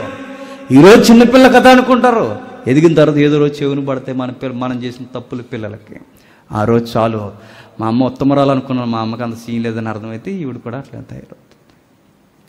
మా తండ్రి చాలా ఉత్తమ పురుషుడు అనుకున్నాను అనుకుంటాడు. నీకు సాక్ష్యం లేకపోయేసరికి వాడు కూడా రేపు పొద్దున్న చేయడానికి ఏమి వెనకడ్డప్పుడు అంటాడు, నువ్వు అప్పుడు చేయలేదా అని అడుగుతాడు. మర్చిపోయావా? నేను మర్చిపోలేదు అంటాడు. పెన్ డ్రైవ్లు వేసి ఇమ్మంటావా అని అడుగుతాడు. ఏం చెప్తాం వాడికి? చూడండి ఏం జరిగిందయ్యా అంటే, ఏం జరగడం అంటే దావీదు గారు చూడండి అలాంటి ఘోరమైన కార్యం. పొరుగువాని భార్య అని తెలిసినప్పుడు అక్కడ ఆగిపోవాలి. 2 పాయింట్స్ ఉన్నాయి అక్కడ. నాకు తెలిసి ఆయన ఇంకా పెళ్లి కాలేదు అనుకుని పిలిపించాడేమో ఒకవేళ. తీర వచ్చిన తర్వాత ఏం వార్త వచ్చిందంటే ఆల్రెడీ ఆవిడ వివాహిత. కానీ గుర్తుపెట్టుకోండి, ఆ కళ్ళు ఏమన్నా తెలుసా? పెళ్ళైతే ఏమైంది అమ్మాయి. అంతకుముందు అప్పటి వరకు ఆమెకు పెళ్ళయిందా లేదా తెలియదు. ఒకవేళ పెళ్లి కాని అమ్మాయి ఏమని పిలిపించాడు. పిలిపించిన తర్వాత ఏం జరిగింది అయ్యా అంటే, పెళ్ళయిందని సంగతి తెలిసిన ఏమంటున్నాడు? పంపించట్లేదట. ఒక విచిత్రమైన నవ్వుకునే సందర్భం ఉంది ఇక్కడ. ఏమిటంటే, ఆమెతో తప్పు చేసిన తర్వాత అపవిత్రత పోగొట్టుకొని ఆమె తన ఇంటికి మరలా వచ్చెను అని. ఏం చేసిందట? తనకు కలిగిన అపవిత్రత పోగొట్టుకొని, అంటే దావీదు చేత తప్పు చేసేసింది. నేను అనుకుంటాను ఈవిడ కూడా కొంచెం తప్పుడు ఉద్దేశం ఉందేమో అనిపిస్తుంది. ఎట్లానే చెప్పనా, కనీసం ఎక్కడైనా ఆయన అలాంటి మాటలు మాట్లాడుతున్నప్పుడు వ్యతిరేకించిందా? రాజా, నిబంధన చేసిన మనుషులకు మీరు ప్రతిష్ఠింపబడిన రాజు, మీరు ఎలాంటి దుష్కార్యము చేయటయాలా? మీరు ఎలా చేయడం తగదు రాజా అని ఒక్క మాట నోటి నుండి వచ్చిందా? కేసు కడితే ఇలాగే కట్టాలి ఆవిడ మీద. చేసింది ఆవిడ? లేదు. మరొక మాట మీరు గమనించండి, దావీదు వశము కాకుండా ఏమన్నా ప్రయత్నాలు చేసిందా? చేయలేదు. ఏమర్థమవుతుందయ్యా అంటే, ఆవిడకు కూడా ఈ అవకాశం ఎప్పుడు వస్తుందా అని ఎదురు చూసిన వ్యవహారం లాగా ఉంది దేవుడిది కూడా. ఎట్లా చెప్పగలమయ్యా అంటే, ఆ వ్యవహారం ఉందా ఆవిడకంటే? ఉంది. భర్త ఇంకా చనిపోయి నెలలు కూడా గడవకుండానే దేనికి రెడీ అయిపోయింది? పెళ్ళికి రెడీ అయిపోయింది. అంటే ఏమర్థమవుతుందయ్యా అంటే, ఈవిడ కూడా తప్పుడు ఉద్దేశాలు ఉన్నాయి. మరొక మాట ఏంటో చెప్పనా, పక్కనే రాజు నగరం ఉందన్నప్పుడు వీడు ఆరు బయట స్నానం చేయడం ఏంటి? నిజంగానే గుర్తుపెట్టుకోండి, సహజంగానే తల్లులకు సిగ్గు ఎక్కువైనప్పుడు స్నానం చేసే కార్యక్రమంలో అంటే ఎవడో కూడా చూస్తాడన్న కనీసం భయభక్తులు ఉండవా? ఒకవేళ ఉన్నా అదే ఉద్దేశంతో ఉన్నారా ఆవిడికి? అంటే ఏమనుకోవాలయ్యా అంటే, దావీదు గారు ఏదో మనసులో మాట బయటెట్టేసరికి వద్దయ్యానే కనీసం ఏదో ఒక మాట అంటే ఏమో ఆయన ఏమైనా రిలీజ్ అవుతాడేమో. నిజమే కదా, ఆడదాంతో నేను చెప్పించుకోవడం ఏంటి అని వచ్చింది అవకాశం అన్నట్టు ఈవిడ కూడా సై అంటే జెండా ఎత్తింది. ఈవిడ కూడా మేము కూడా మీ పార్టీయే అంతే. మేము కూడా మీరు మీ కాపురంలోంచి వస్తే మేము మా కాపురంలోంచి వస్తాం. తప్పు చేశారట. కామెడీ ఏంటంటే, తప్పు చేసిన తర్వాతట కలిగిన అపవిత్రత పోగొట్టుకుందట. కలిగిన అపవిత్రత పోగొట్టుకోవడం అంటే ఎవరో తమ్ముడు అడిగారు, కలిగిన అపవిత్రత పోగొట్టుకోవడం అంటే అక్కడ పాపం పోగొట్టేసుకుందని కాదు. కలిగిన అపవిత్రత పోగొట్టుకుందంటే దాని అర్థం ఏంటంటే, ధర్మశాస్త్రం ప్రకారం సంభోగము జరిగినప్పుడు స్నానాలు చేయాలి. అది పవిత్రపరచుకోవడం అంటే. చూద్దాం ఒకసారి, జస్ట్ అలా బాయ్స్ చదవండి. లేవ్యాకాండం 15వ అధ్యాయం, లేవ్యాకాండం 15వ అధ్యాయం, లేవ్యాకాండం 15వ అధ్యాయం 18వ వచనం. స్త్రీ పురుషులు సైనించిన ఎడల వారిద్దరూ నీళ్లతో స్నానము చేసి సాయంకాలం వరకు అపవిత్రులయ్యుందురు. చూసారా, అపవిత్రత ఎప్పుడు వరకు అంటే సాయంకాలం వరకు. ఆ టైం పీరియడ్ ఎంతవరకు వెళ్ళే స్నానం చేయాలట. అంటే ఈ తల్లికి ఏం బాగా గుర్తుందంటే, ఏం గుర్తుంది? ఆచారం బాగా గుర్తుంది, కానీ 10 ఆజ్ఞల ఆజ్ఞ మాత్రం గుర్తులేదు. చూసారా ఎంత విడ్డూరమో చూడండి. నవ్వాలో ఏడాలో తెలియని పరిస్థితి. ఏం పోగొట్టుకున్నారయ్యా అంటే, కలిగిన దేహానికి బట్టిన అపవిత్రత పోగొట్టేసుకున్నారట. మరి 10 ఆజ్ఞల్లో ఒక ఆజ్ఞ మాత్రం ధర్మశాస్త్రం నుండి గుర్తుపెట్టుకోలేకపోయారట. పొరుగువాని భార్యను కానీ ఇంకా పరాయి పురుషులతో కానీ శయనించిన వారు ఏం చేయబడాలని అదే లేవేకాండం చెబుతుందయ్యా అంటే చంపేమందే. చూడండి ఆర్య ఫ్రెండ్స్, చూడండి 20వ అధ్యాయం 10వ వచనం. 20వ అధ్యాయం లేవేకాండం. పరుని భార్యతో వ్యభిచరించిన వాణ్ణి అనగా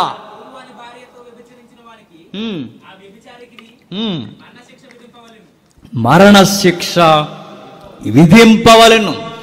ఈ భయంకరమైన ఆజ్ఞ కనబడలేదట. 10 ఆజ్ఞల ఆజ్ఞ కనబడలేదట. ఏం కనబడిందట?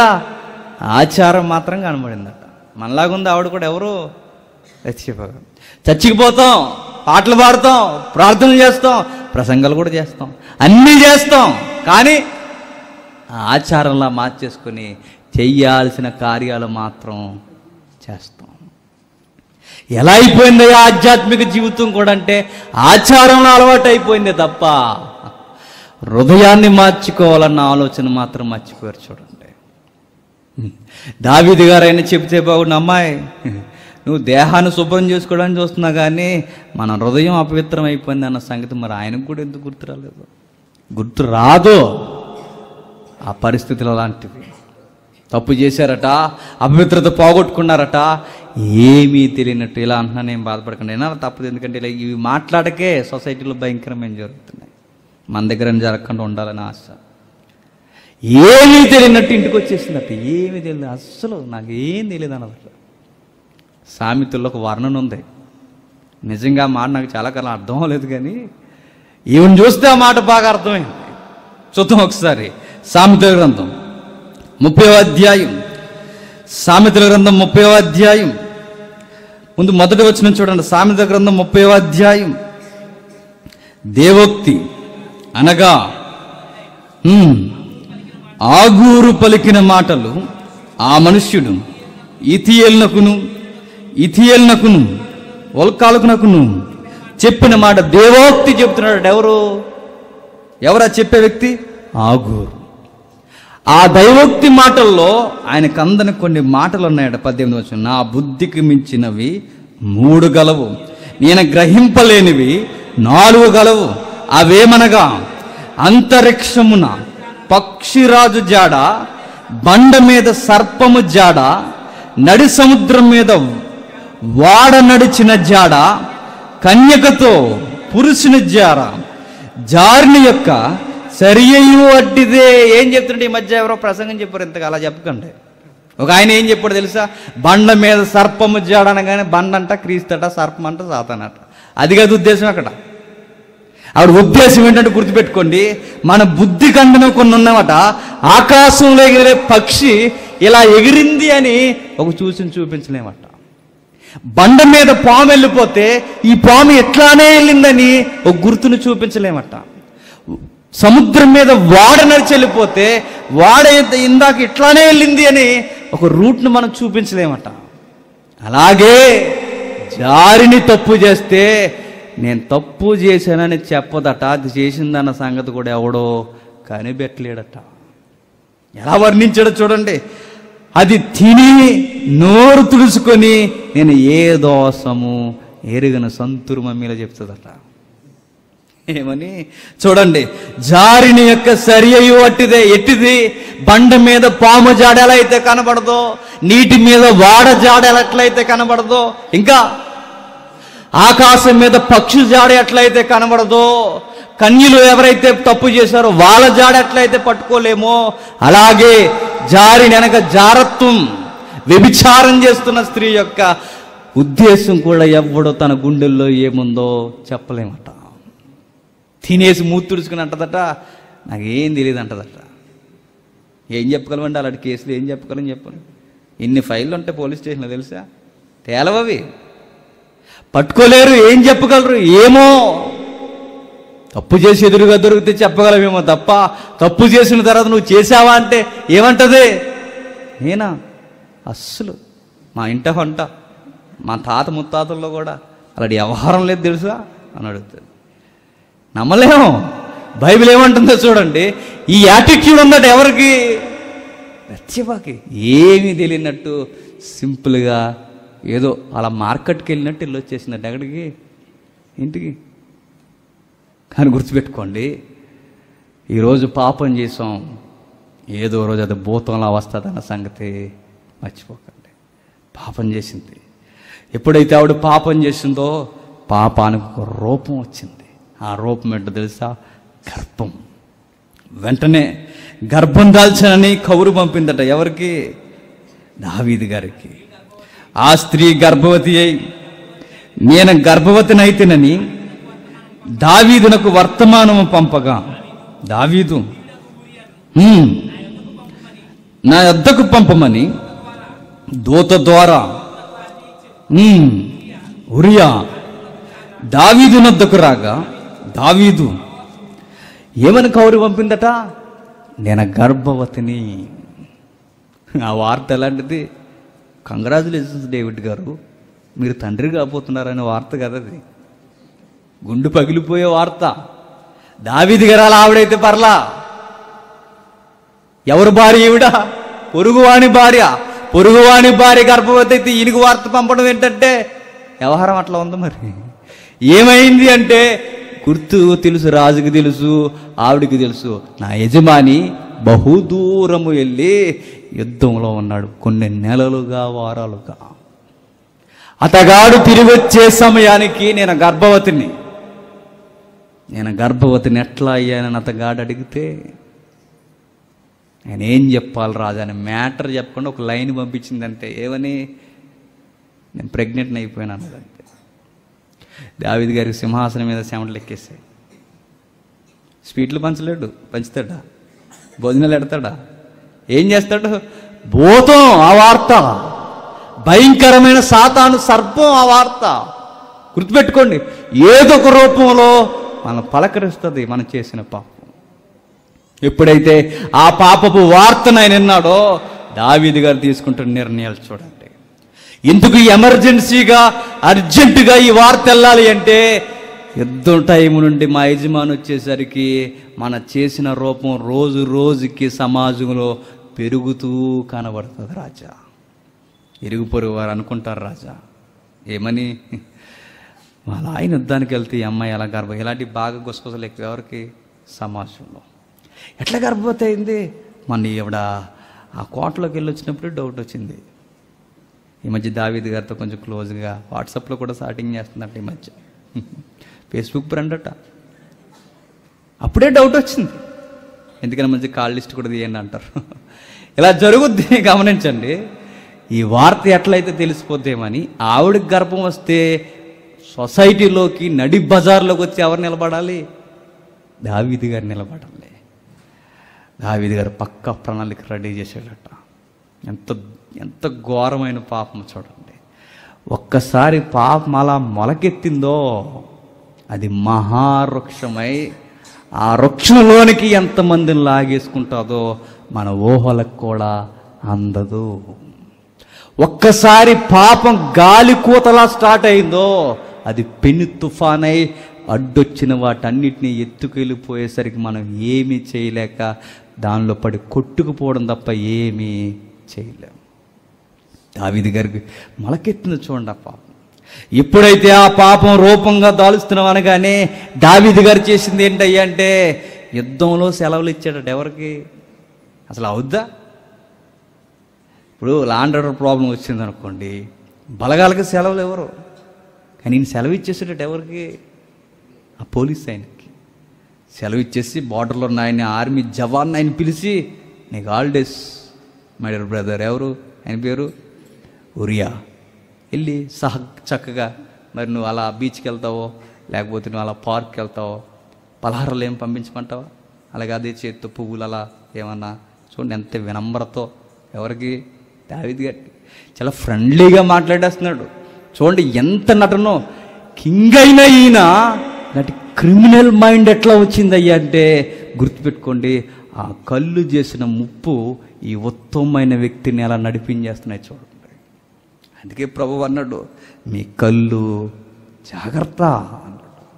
ఆయన కొండ మీద బోధలో ఎందుకు ఆ మాట నొక్కి చెప్పాడంటే నాయనా, నీ శత్రువులో నీ ఎదురుంట ఇంట్లో ఉన్నవాడు కాదు, నీ స్నేహితుడు కాదు, ఎవరైతే ఉన్నారో నీ ఉద్యోగస్తుడు కాదు, నీ శత్రువు ఎక్కడో లేడు, నీ ద్వారాల పక్కనే తిరుగుతుంటాడు, నీ కళ్ళు జాగ్రత్త అన్నాడు. ఏం చేస్తున్నాడంట చూడండి, స్టడీ చేద్దాం త్వరగా. దావీదు ఇత్థీయుడైన ఉరియాను నా యొద్దకు పంపమని దూత ద్వారా యోవాబునకు ఆజ్ఞ ఇచ్చెను. ఉరియా దావీదు నద్దకు రాగా, దావీదు జనుల యొక్క యోగక్షేమమును ఏంటి చూసారా, సడన్గా రాజుగారు నాకు సెలవులు ఇచ్చేసారు ఏంటంటే ఆయనకి డౌట్ వస్తుందని. ఎంత లాజిక్గా చూడండి. కేసులు ఎలా దొరుకుతాయి చెప్పనా, ఎక్కువ మాట్లాడించాలి. ఎలా దాన్ని ఇన్వెస్టిగేషన్ అంటారు. మీరు అలాంటి ప్రయోగాలు ఇంటికాడ చేయకండి, మీకు లేని ఆన్సర్లు వచ్చేస్తాయి.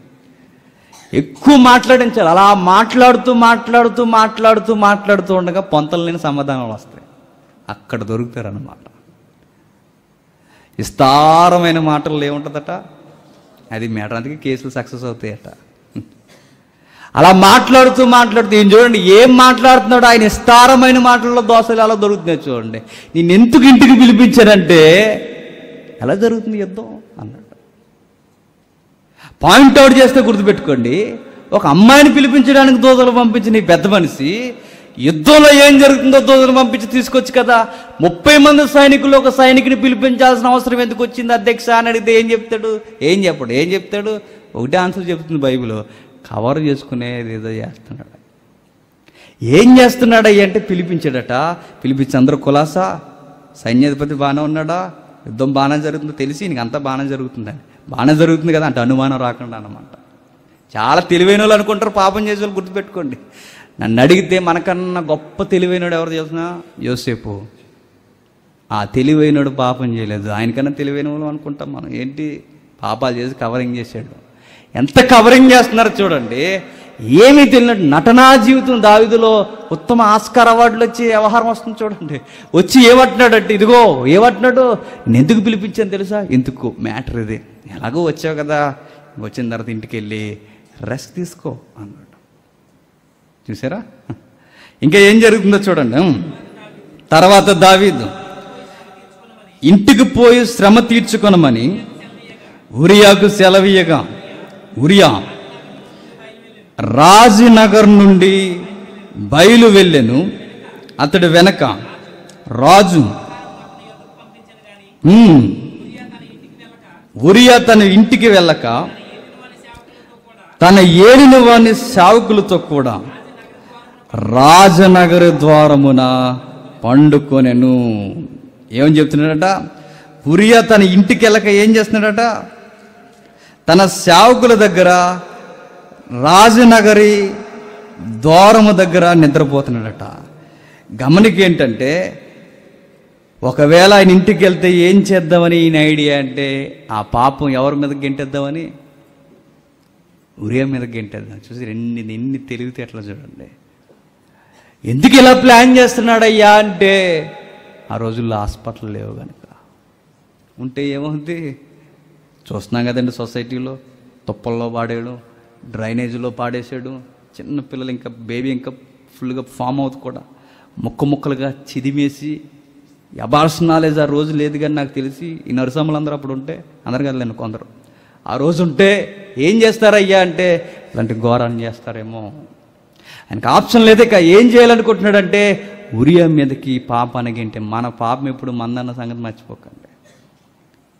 ఎప్పుడైతే ఆ పాపం చేశాడో పాపం వెనక ఎలాంటి ఐడియాస్ వస్తాయి అంటే అడ్డొచ్చిన వారిని కూడా ఎలా తొలగించుకునే ప్రయత్నాలు చేస్తారు చూడండి. దావీదు గారు ఏం చేస్తున్నారంటే ఆ పాపాన్ని ఆయన లిస్టులో వేసేయాలనుకుంటున్నాడు. ఆయన లిస్టులో వేసేయాలనుకుని నీకు సెలవులు ఇచ్చాను, నువ్వు ఇంటికి వెళ్ళు అంటున్నాడు. ఇంటికి పంపించాడట.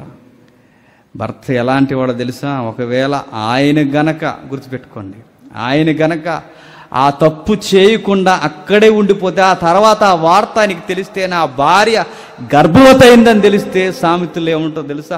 భర్తకు పుట్టు రోషము బహుభయంకరమైనదట. నన్ను అడిగితే ఇతడు ఎత్తగాడు తెలుసా? అంత అమాయకుడేం కాదు. ఎవరు? ఉరియా అని 30 మందిలో ఒక నెంబర్గా ఉన్నాడంటే యుద్ధ వీరుడు అన్న సంగతి అలా ఆవిడికి బాగా తెలుసు. నత్తిరిని, తన రక్తాన్ని నేలకు ఒలికించి శత్రువుని మట్టి గరిపించే వీరుడు సూర్యుడు అన్న సంగతి వాళ్ళ ఆవిడికి బాగా తెలుసు. ఈ వార్త అతగాడికి తెలిస్తే పుచ్చకాయ నరికినట్టు నరికేస్తాడు. ఏంటి? తలకాయ ముక్కల కింద నరికేస్తాడు. ఆ వార్త అతడికి తెలిస్తే ఆమెతోనే పోదు, ఆ వెనక సూత్రధారి ఎవరు ఆయన కూడా బజార్లోకి వస్తాడు. ఎవరైనా దావీదు గారు. ఇదంతా జరగకుండా ఉండాలి అంటే సింపుల్గా కేసు క్లోజ్ చేయాలనుకుంటున్నాడు. ఎవరు? దావీదు గారు. అందుకే బ్రదర్ నీకు సెలవులు ఇచ్చాను, ఇంటికి వెళ్ళాడట. ఆయన వెళ్ళలేదు. ఎవరు? ఆయన వెళ్ళకుండా ఏం చేశాడయ్యా అంటే అక్కడే రాజనగర్ ద్వారం దగ్గర ఏం చేస్తున్నాడట? రెస్ట్ తీసుకుంటున్నాడట. ఇంకా కిందకి త్వరగా ముగిద్దాం. ఉరియా తన ఇంటికి పోలేదన్నమాట దావీదునకు వినబడినప్పుడు దావీదు ఉరియాని పిలిపించి, నీవు ప్రయాణము చేసి వచ్చితివి కదా, నీవింటికి వెళ్ళకపోతేవేమని అడగగా, ఉరియా మందసమును ఇశ్రాయేలు వారును యోధావారును గుడారములో నివసించుచుండగను నా అధిపతియగు యోబాబును నా ఏలినవాడగు సేవకులను బయట దండులో ఉండగా భోజన పానములు చేయుటకును నా భార్య యొద్ద పరుండుటకును నేనింటికి పోతినా నీ తోడు నీ ప్రాణము తోడు నేను ఎలాగూ చేయవాడిని కానని దావీదుతో నేను. మీరు గమనించండి, ఈ మాట చదువుతున్నప్పుడు ధర్మశాస్త్రాన్ని ఎవరు పాటిస్తున్నారయ్య అంటే దావీదు పాటించట్లేదు, కానీ ఎవరు పాటిస్తున్నారు? ఉరియా పాటిస్తున్నాడు. ఎట్లనే చెప్పనా, యుద్ధానికి పోతున్నప్పుడు ఎవడైనా తప్పుడు కార్యక్రమం చేస్తే ఆ యుద్ధంలో విజయం రాదట, మరి ఏమొస్తుంది? అపజయం వస్తుందట. ధర్మశాస్త్రంలో అన్నమాట. ఆయన ఏమంటున్నాడు చూడండి, నేను ఎలా చేయగలను రాజా? మందసం యుద్ధ వాతావరణంలో ఉంది, ఇశ్రాయేలీలు ఉన్నారు రాజా. ఇదిగో నా సైనికులు, నా తోటి సహోదరులు వారు యుద్ధంలో ఉన్నప్పుడు, నా సైన్యాధిపతి కూడా యుద్ధంలో ఉన్నప్పుడు నేను ఎలా సుఖంగా ఉండమంటావు అన్నాడు. దావీదు అక్కడే సగం కృంగిపోవాలండి. అరే ఇలాంటి మంచివాడిని నేను పాడు చేస్తున్నానా అని. నా కొరకు, దేశం కొరకు ఇంత దేశభక్తుడు, ఇంతలాంటి కుటుంబాన్ని నేను దిగజారుస్తున్నానా? పొరుగువాని భార్యకి కీడి చేయడమే కాదు, నమ్మిని వ్యక్తిని కూడా మోసం చేస్తున్నానే అని అక్కడే కృంగిపోవాలి ఆయన. కానీ ఆయన ఏం చేశాడు తెలుసా? నెక్స్ట్ ప్లాన్ వేస్తున్నాడట. దీనికన్నా ముందు దావీదు గారు పాటించింది, ఉరియా పాటించింది ఏంటో తెలియాలంటే ఒక వచనాన్ని చూడండి. ద్వితీయోపదేశకాండం 23వ అధ్యాయం, ద్వితీయోపదేశకాండం 23వ అధ్యాయం 9వ వచనం.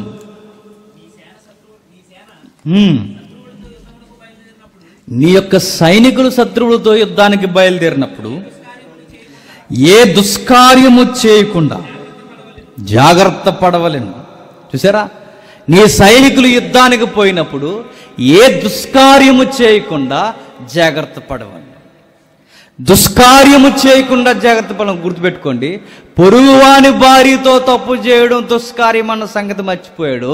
సొంత భార్యతోనే ఉండడం ఒక విధముగా ఇది తప్పు అనుకున్నాడు ఈ యజమాని. ఎవరు ఉత్తములుగా కనబడుతున్నారు? ఉరియానే. ఏ బాగును కోరుతున్నాడయ్యా అంటే యుద్ధమో పక్కన ముమ్మరంగా జరిగిపోతుంటే నేను ఎట్లా సుఖపడగలను ప్రభువా? ఓ మాట అనొచ్చు అనకూడదు నాకు తెలియదు, కానీ ఒకవేళ ఉరియా ఈ దేశభక్తి రాజభక్తి ఎక్కువైపోవడం వల్ల ఆవిడ అలా తయారైందేమో అనిపిస్తుంది నాకు. ఒక మాట ఎప్పుడు మర్చిపోకండి, ఇలా అంటున్నాను అనేసి. కౌన్సిలింగ్ ఇచ్చినప్పుడు ఏమంటారు చెప్పనా? ఒరే బాబు నాయన, సంపాదించడమే కాక ఉద్యోగం అని తిరక్క అప్పుడప్పుడు ఆ అమ్మాయి సంగతి కూడా పట్టించుకో అని చెప్తారు.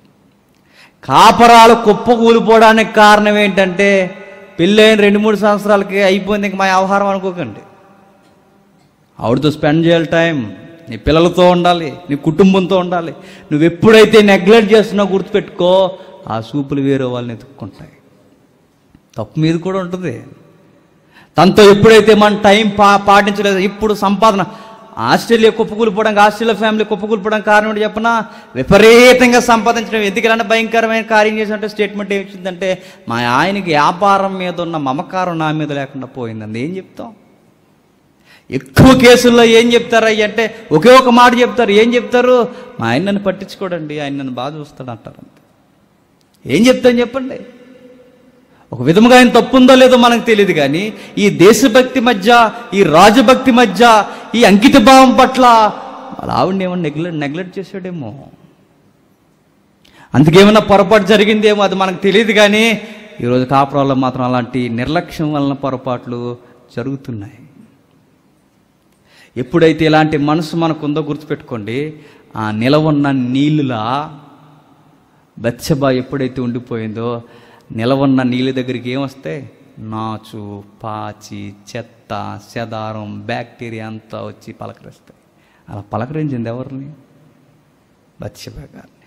అలా పలకరించింది ఎవరిని? ఆ మనసులో నిండిపోయిన దావీదు గారిని. తప్పు చేసేసారట.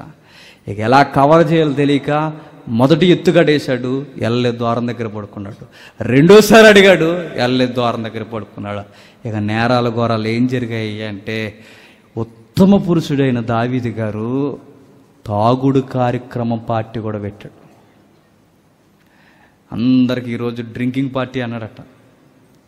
ఎవరిని పిలిపించాడు ముఖ్య అతిథిగా అంటే, మరి అందరూ వచ్చలేదు మనకు తెలియదు, కానీ ఆ పార్టీ ఎవరి కోసమయ్యా అంటే ఉరియా కోసమే. ఉరియాని బాగా తాగించాడు. ఎంత ఘోరమో చూడండి. చిన్న పాపం ఎక్కడో మేడ మీద చూశాడు, అక్కడ జరిగిన పొరపాటు ఎక్కడ వరకు తీసుకెళ్ళిపోతుందో చూడండి దావీదుని. తప్పు మీద తప్పు, తప్పు మీద తప్పు, తప్పు మీద తప్పు. ఒక్క తప్పును కవర్ చేసుకోవడానికి ఎన్ని అబద్ధాలు ఆడాల్సి వస్తుంది, ఎన్ని తప్పుడు మార్గాలు తొక్కాల్సి వస్తుంది, ఎంత తప్పుడుగా ఆలోచించాల్సి వస్తుందో చూడండి. అందుకే ఒక్క తప్పు చేసే ముందు ఆలోచిస్తే మిగిలిన తప్పులు జరిగే అవకాశం ఉండదు. ఆ కళ్ళు దగ్గరే జాగ్రత్తగా ఉండమన్నాడు. అందుకే మనల్ని జరగనివ్వకు. ఒక్క అడుగు ముందుకేసావో మిగిలిన అడుగులు ఆటోమేటిక్గా వెళ్ళడానికి పరుగులు తీస్తాయట. దావీదు కోరికలు గుర్రాల్లా పరిగెడుతున్నాయట. ఆ టైంలో ఎప్పుడైతే గుర్రాల్లా ఇకిలి నవ్వులు నవ్వుతున్నాయో, అటు నుండి వెల్కమ్ లెటర్ వచ్చినట్టు వచ్చేసిందంట ఆయనకి. అంతే, తప్పు చేసేసాడు. ఎప్పుడైతే తప్పు చేశాడో ఆ తప్పుని కవర్ చేసుకోవడానికి మొదటి ఎత్తుగడేసాడు, రెండో ఎత్తుగడేసాడు, మూడో ఎత్తుగడలో ఏం చేశాడయ్యా అంటే తాగుబోతు కార్యక్రమం పెట్టాడు. అయినా ఎలకండ ద్వారం దగ్గర పడుకున్నాడు. ఎవరు? ఉరియా గారు. తాగుడు ఎత్తుగడ వల్ల కూడా అవ్వలేదట. నెక్స్ట్ ఏం జరిగిందయ్యా అంటే, వీడు ఇలా వెళ్ళడు కానీ లేపేద్దామని ప్లాన్ చేసి చూసారా, మర్డర్కి వెళ్ళిపోయాడు. ఎంత దారుణం అండి. అడుగున ధర్మశాస్త్రాన్ని ఎట్లా మీరేస్తున్నాడో చూడండి. ఒక్కసారి పాపం చేసామో, మరలా చెప్తున్నాను, మరలా ఒక్కసారి మీరు పాపం చేశారో ఇక పాపాన్ని తొక్కుతూనే ఉంటుంది, అది మేము మీదకి ఎక్కుతూనే ఉంటుంది. ఒక్కసారి మొలకెత్తిందో అది నేను ఎలా ఈడ్చికెళ్ళిపోతుందో ఊహించడం కూడా కష్టమే. అడుగున ధర్మశాస్త్రం మీరేస్తున్నాడు. పొరుగువాడిని ఆశించొద్దంటే ఆశించాడు, పొరుగువాని భార్యను కూడొద్దంటే కూడాడు. ఇదిగో తప్పుడు ఇందుల్లో మద్యపానమైన ఈ వ్యవహారాల్లో ఉండకూడదని ప్రతిష్ఠింపబడిన వ్యక్తులకి ఆజ్ఞలున్నా మీరేశాడు.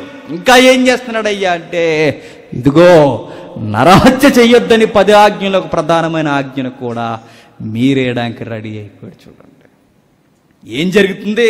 నరహత్య చెయ్యొద్దంటే ఎంత ఘోరమో చూడండి. ఆ నమ్మిన బంటుని, ఆ నమ్మిన స్నేహితుడు లాంటి వాడిని తన చేతిలోనే లెటర్ పెట్టాడట. ఎంత ఘోరమో చూడండి. తన చేతుల్లోనే లెటర్ పెట్టి పట్టుకెళ్ళి సైన్యాధిపతికి ఇవ్వడండి. అంతనెంత నమ్మకస్తుడు చూడండి. అక్కడ కూడా జాలి అనిపించలేదండి దావీదుకి, అనిపించదండి. ఏమనిపిస్తుందో గుర్తుపెట్టుకోండి. ఆ టైంలో తల్లైనా, చెల్లైనా, భర్త అయినా, ఎవరైనా, కన్న బిడ్డలైనా ఏం చేస్తారంటే చంపేస్తారు. అవే కేసులు ఇప్పుడన్నీ. ఎందుకు చంపేసిన తల్లిని? వెనక ముందు ఏం ఆలోచించారు? ఆ టైంలో జాలి కూడా ఉండదట. సొంత బిడ్డలనే ఎందుకు చంపేస్తారు? ఇదిగో మొన్నే పక్కింటి ఆయనతో అక్రమ సంబంధం పెట్టుకుందట. తల్లి చేస్తున్న తప్పు చూసేసరికి ముక్కలుగా నరికేసి ఆ బేసిన్ ఉంటుంది చూసారా, ఏది ఆ లెట్రిన్ బేసిన్లో వేసేసింది. వెస్టర్న్ టబ్ ఉంటుంది చూసి అందులో వేసి పాడేసింది. వాటర్ వెళ్ళకపోయేసరికి అలా నిలవ ఉండేసరికి అప్పుడు దొరికింది కేసు. చూసారా? ఏమవుతాయి అంటే ఏమవడమేంటి? ఒక్కసారి మీరు పాపాన్ని పలకరించారో అది మీలోకి వచ్చిందో స్టార్ట్ అవుద్దంతేక ఆ టైంలో ఎవరు అడ్డొచ్చినా చంపడానికి వెనకాడదట మన మనసు. నమ్మిన వ్యక్తిని చంపేస్తున్నారు చూడండి. ఆవిడికి జాలి లేదు, దావీదు గారికి అంతకన్నా లేదు. నా భర్తను మోసం చేశాన్న ఆ బాధ కానీ జాలి కానీ ఏం లేదు. ఎందుకంటే యెరెమీయాలో తిడుతుంటాడు దేవుడు. ఏంటో తెలుసునా, ఎలా చేస్తున్నారంటే ఇంత ధైర్యంగా అడుగుతారు చాలామంది. అసలు భయం లేదండి వ్యభిచారం చేసే వాళ్ళకంటే. బైబిల్ ఏమున్నదో తెలుసా? వ్యభిచారికట ధైర్యం ఎక్కువట. చాలామంది తప్పులు చేస్తున్నప్పుడు వీళ్ళకి ఈ ధైర్యం ఎక్కడదండి అంటే వచ్చేస్తుందట ధైర్యం. చంపేంత ధైర్యం ఎట్లా వచ్చిందంటే వస్తుంది. ఇటు యజమాన్నే చంపేశారంటే వస్తుందట. వ్యభిచారికి ధైర్యం ఎక్కువట. చేసిన తర్వాత బొంకడం కూడా బాగా అలవాటు అవుద్దట. అలా చేసింది చూడండి. ఇలాంటి స్త్రీ బతుకున్న ఒకటే, చచ్చిపోయిన ఒకటే. ఎప్పుడు గుర్తుపెట్టుకోండి, నమ్మిన యజమాని కానీ, నమ్మిన భార్యని కానీ, నమ్మిన పేరెంట్స్ని కానీ మోసం చేస్తే నువ్వు మోసపోయి ఆల్రెడీ నువ్వు చచ్చిపోయి ఉన్న సంగతి మర్చిపో. వాళ్ళని బాహ్యంగా ఎలాగా చంపేస్తావు? ఆల్రెడీ నువ్వు ప్రభు దృష్టిలో ఎప్పుడో చచ్చిపోయావు. దావీదు గారితో నాతాన్ అదే అంటాడు. నాతాన్ ఏమంటాడు తెలుసా దావీదు గారిని? నువ్వు చచ్చిపోయావు దేవుని దృష్టిలో అంటాడు. నువ్వు చావదగిన వాడివి, కానీ దేవుడు నిన్ను కరుణించి వదిలేస్తున్నాడు. నువ్వు ఇప్పటికీ బతుకున్నావంటే నువ్వు ఆత్మీయంగా ఆయన దృష్టిలో ఎప్పుడు చచ్చిపోయావు, ఆయన కృప వల్లే బతుకున్నావు అంటాడు. ఆయన వెళ్ళిన తర్వాత ఎంత దారుణం చూడండి. లెటర్ ఇచ్చాడు. లెటర్ ఇచ్చి పంపించిన తర్వాత ఏమైంది అయ్యా అంటే ఆ లెటర్ తీసుకుంటున్నాడు. లెటర్ తీసుకున్న తర్వాత సైన్యాధిపతికి ఇచ్చాడు. లెటర్లో ఏముందయ్యా అంటే మన బ్యాచ్లో ఎవరైతే ఉరియా ఉన్నాడో యుద్ధం ముమ్మరంగా జరుగుతున్నప్పుడు వాడిని ముందు వరుసలో పెట్టే, ఆ ముందు వరుసలో ఉన్నప్పుడు సైనికుల విరోధులు ఎవరైతే ఉన్నారో విరోధులు బాణాలు ఎప్పుడైతే వాళ్ళ పైన ఉండేశారో ముందున్న వాళ్ళు ఆటోమేటిక్గా చచ్చిపోతారు. కనుక ఆ ముందు వరుసలో ఎవరిని పెట్టేస్తో ఉరియాని పెట్టి కొట్టించే అన్నాడు. చూడండి ఏం జరిగిందో. ఆ యుద్ధ వీరిని దారుణంగా ఆ కోటల దగ్గరికి వెళ్ళి ఫైట్ చేస్తుంటే ఏమైందయ్యా అంటే ఆయన గుండెల్లోకి బాణాలు ఎట్లా దిగిపోతున్నాయి చూడండి. నేను అనుకుంటాను దావీదు ఆ రోజే ప్రియా నా కొరకు నువ్వు ప్రాణం ఇస్తావా అని అక్కడ అడిగితే రాజా అంతకన్నా అని అక్కడే చచ్చిపోయే వ్యక్తి ఆయన. అలాంటి వ్యక్తిని మోసం చేసి చంపేస్తున్నాడు చూడండి. రాజుతో ఉరియా అంటాడు, రాజా నేను బతుకున్నానంటే కారణం ఏంటో తెలుసా? రాజా నీ రక్షణ కొరకే నేను బతుకున్నానయ్యా. మా 30 మంది మేము బతుకున్నామంటే ఈ రాజ్యాన్ని మందసాన్ని నిన్ను కాపాడడానికి రాజా, మా ప్రాణం నీ కొరకు. అలాంటి ప్రాణాన్ని ఎలా తీసేస్తున్నాడట? మోసం చేసి తీసేస్తున్నాడట. ఆ రోజు ఆ బాణాలు అక్కడ దిగిపోయాయి. నన్ను అడిగితే దావీదు ఎప్పుడో గుండెల్లోనికి దించేశాడు. నన్ను అడిగితే ఆ బాణాలే నన్ను అడిగితే ఒక విధముగా మంచిదేమో. ఆ వ్యక్తికి, అలాంటి ఉన్నతమైన వ్యక్తికి ఈ వార్త తెలిస్తే ఏమైపోదుడో. నన్ను అడిగితే అలా చచ్చిపోయాడు. కానీ ఒకవేళ అలా చనిపోకుండా నువ్వు నమ్మిన రాజు ఎలా చేశాడు, నీ కౌగుట్లో ఉన్న భార్య ఎలా చేసిందంటే ఆ బాణాల కన్నా బాధ ఎక్కువ ఉందినేమో ఎవరికి? ఉరియా గారికి. ఇలా చేశారా? బతుకుండగా అక్కడే కుప్పకూలిపోతాడేమో.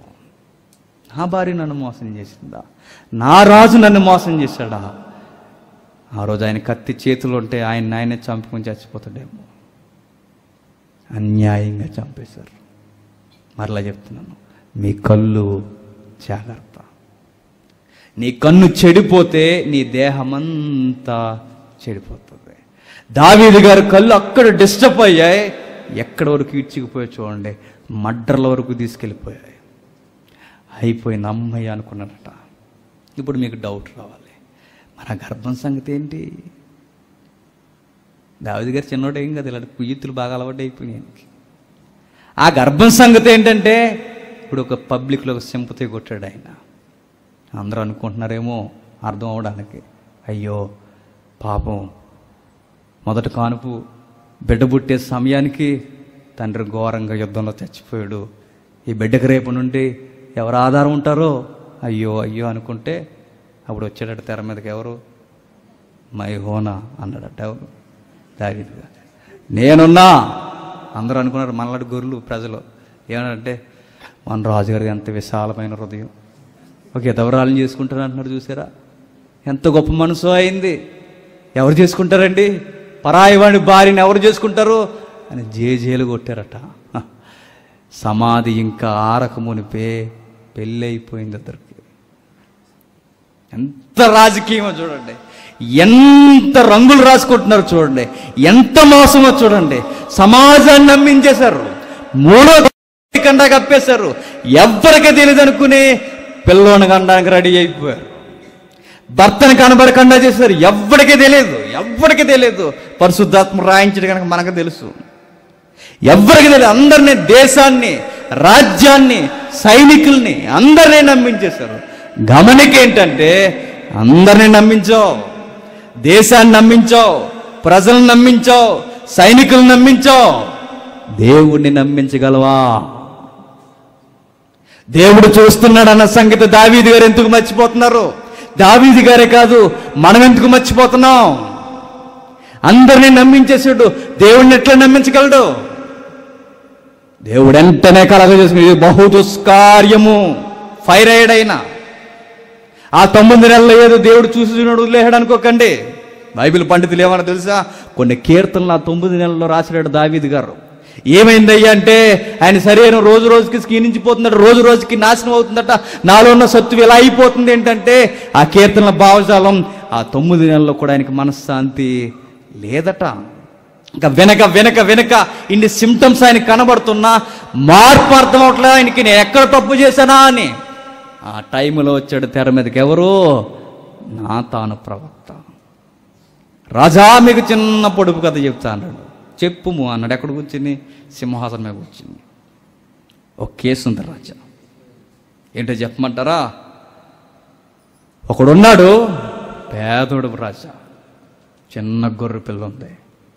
ఆ గొర్రె వాడికంటే ప్రాణం రాజా. నెక్స్ట్ అన్నాడు. రాజా అదే ఊర్లో బాగా డబ్బున్నవాడు ఉన్నాడు రాజా. ఇది మన ఊర్లోనే అన్నాడు. మన రాజ్యంలోనే? అవును రాజా. నీకు విషయం చెప్పిన రాజా, ఆ డబ్బున్నవాడికి దారిని పోయే దానే ఒకడు వచ్చాడు రాజు ఇంటికి గెస్ట్గా. నెక్స్ట్ వాడికి మంచి కర్రీ కావాలన్నాడు రాజా. ఏమైంది? ఆ ధనవంతుడి దగ్గర అనేక గొర్రెలున్నా ఈ దానేగాడికి ఏ గొర్రె కావాలట? ఆ ఒంటరిగా పెంచుకుంటున్నాడు ప్రాణానికి ప్రాణంగా, ఆ గొర్రె కావాలన్నాడు రాజా.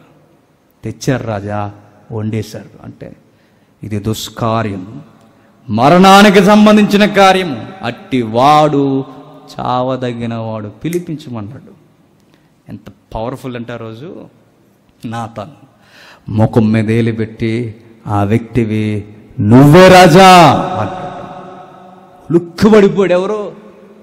దావీదు గారు. చూడండి, చీకట్లో చేసిన పాపం అయిపోయింది అనుకున్నాడు, కానీ భూతంలో ఒక్కసారిగా ఆయన ముఖం మీదకి వచ్చేసరికి రాజా అది నువ్వే. నీకు ఎక్స్ప్లెనేషన్ ఇవ్వాల్సిన అవసరం ఇంకా లేదని నాకు తెలుసు. అందులో నేరస్తుడు ఎవరు నీకు బాగా తెలుసు. సామాన్యులకు వివరించినట్టుగా ఈ పొడుపు కథలు వివరించాల్సిన అవసరం కూడా లేదని నాకు బాగా తెలుసు. అది నీకు కూడా తెలుసు రాజా.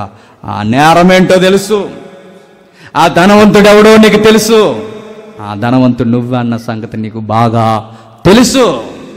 మరొక మాట రాజా, ఆ చిన్న గొర్రె ఎవరు? బలైపోయిన గొర్రె. ఆ బలైపోయిన ఆ ఇంటిలో ఉన్న మరొకరు ఎవరయ్యా అంటే ప్రాణంగా పెంచుకున్నది ఉరియా. ఆ దారెండిపోయిన దానేగాడు ఎవడు చెప్పండి? వాడే కామం, సాతాను, దుష్టుడు. ఇంకా మీరు ఏ యాంగిల్లో మాట్లాడుకుంటారో మాట్లాడుకోండి, వాడికి మంచి వంటకం కావాలంటే కాపరాలు బాడు చేసే వంటకం వాడికి. ఆ గొర్రెను వండేసిన తర్వాత ఏమైంది అయ్యా అంటే ఇప్పుడు ఏమైంది? ఆ నేరం చేసింది నువ్వే రాజా అన్నాడు. గొప్ప కూలిపోయాడు. ఎవరు? దావీదు గారు. నిజంగా దావీదు గారు ఎంత ఉత్తముడు అంటే ఇప్పటివరకు మనం నెగిటివ్ యాంగిల్లో చూస్తాం. ఆయన ఎంత గొప్పవాడంటే వెంటనే పాపాన్ని ఒప్పుకున్నట్టు. మరొక మాట ఏంటి చెప్పనా?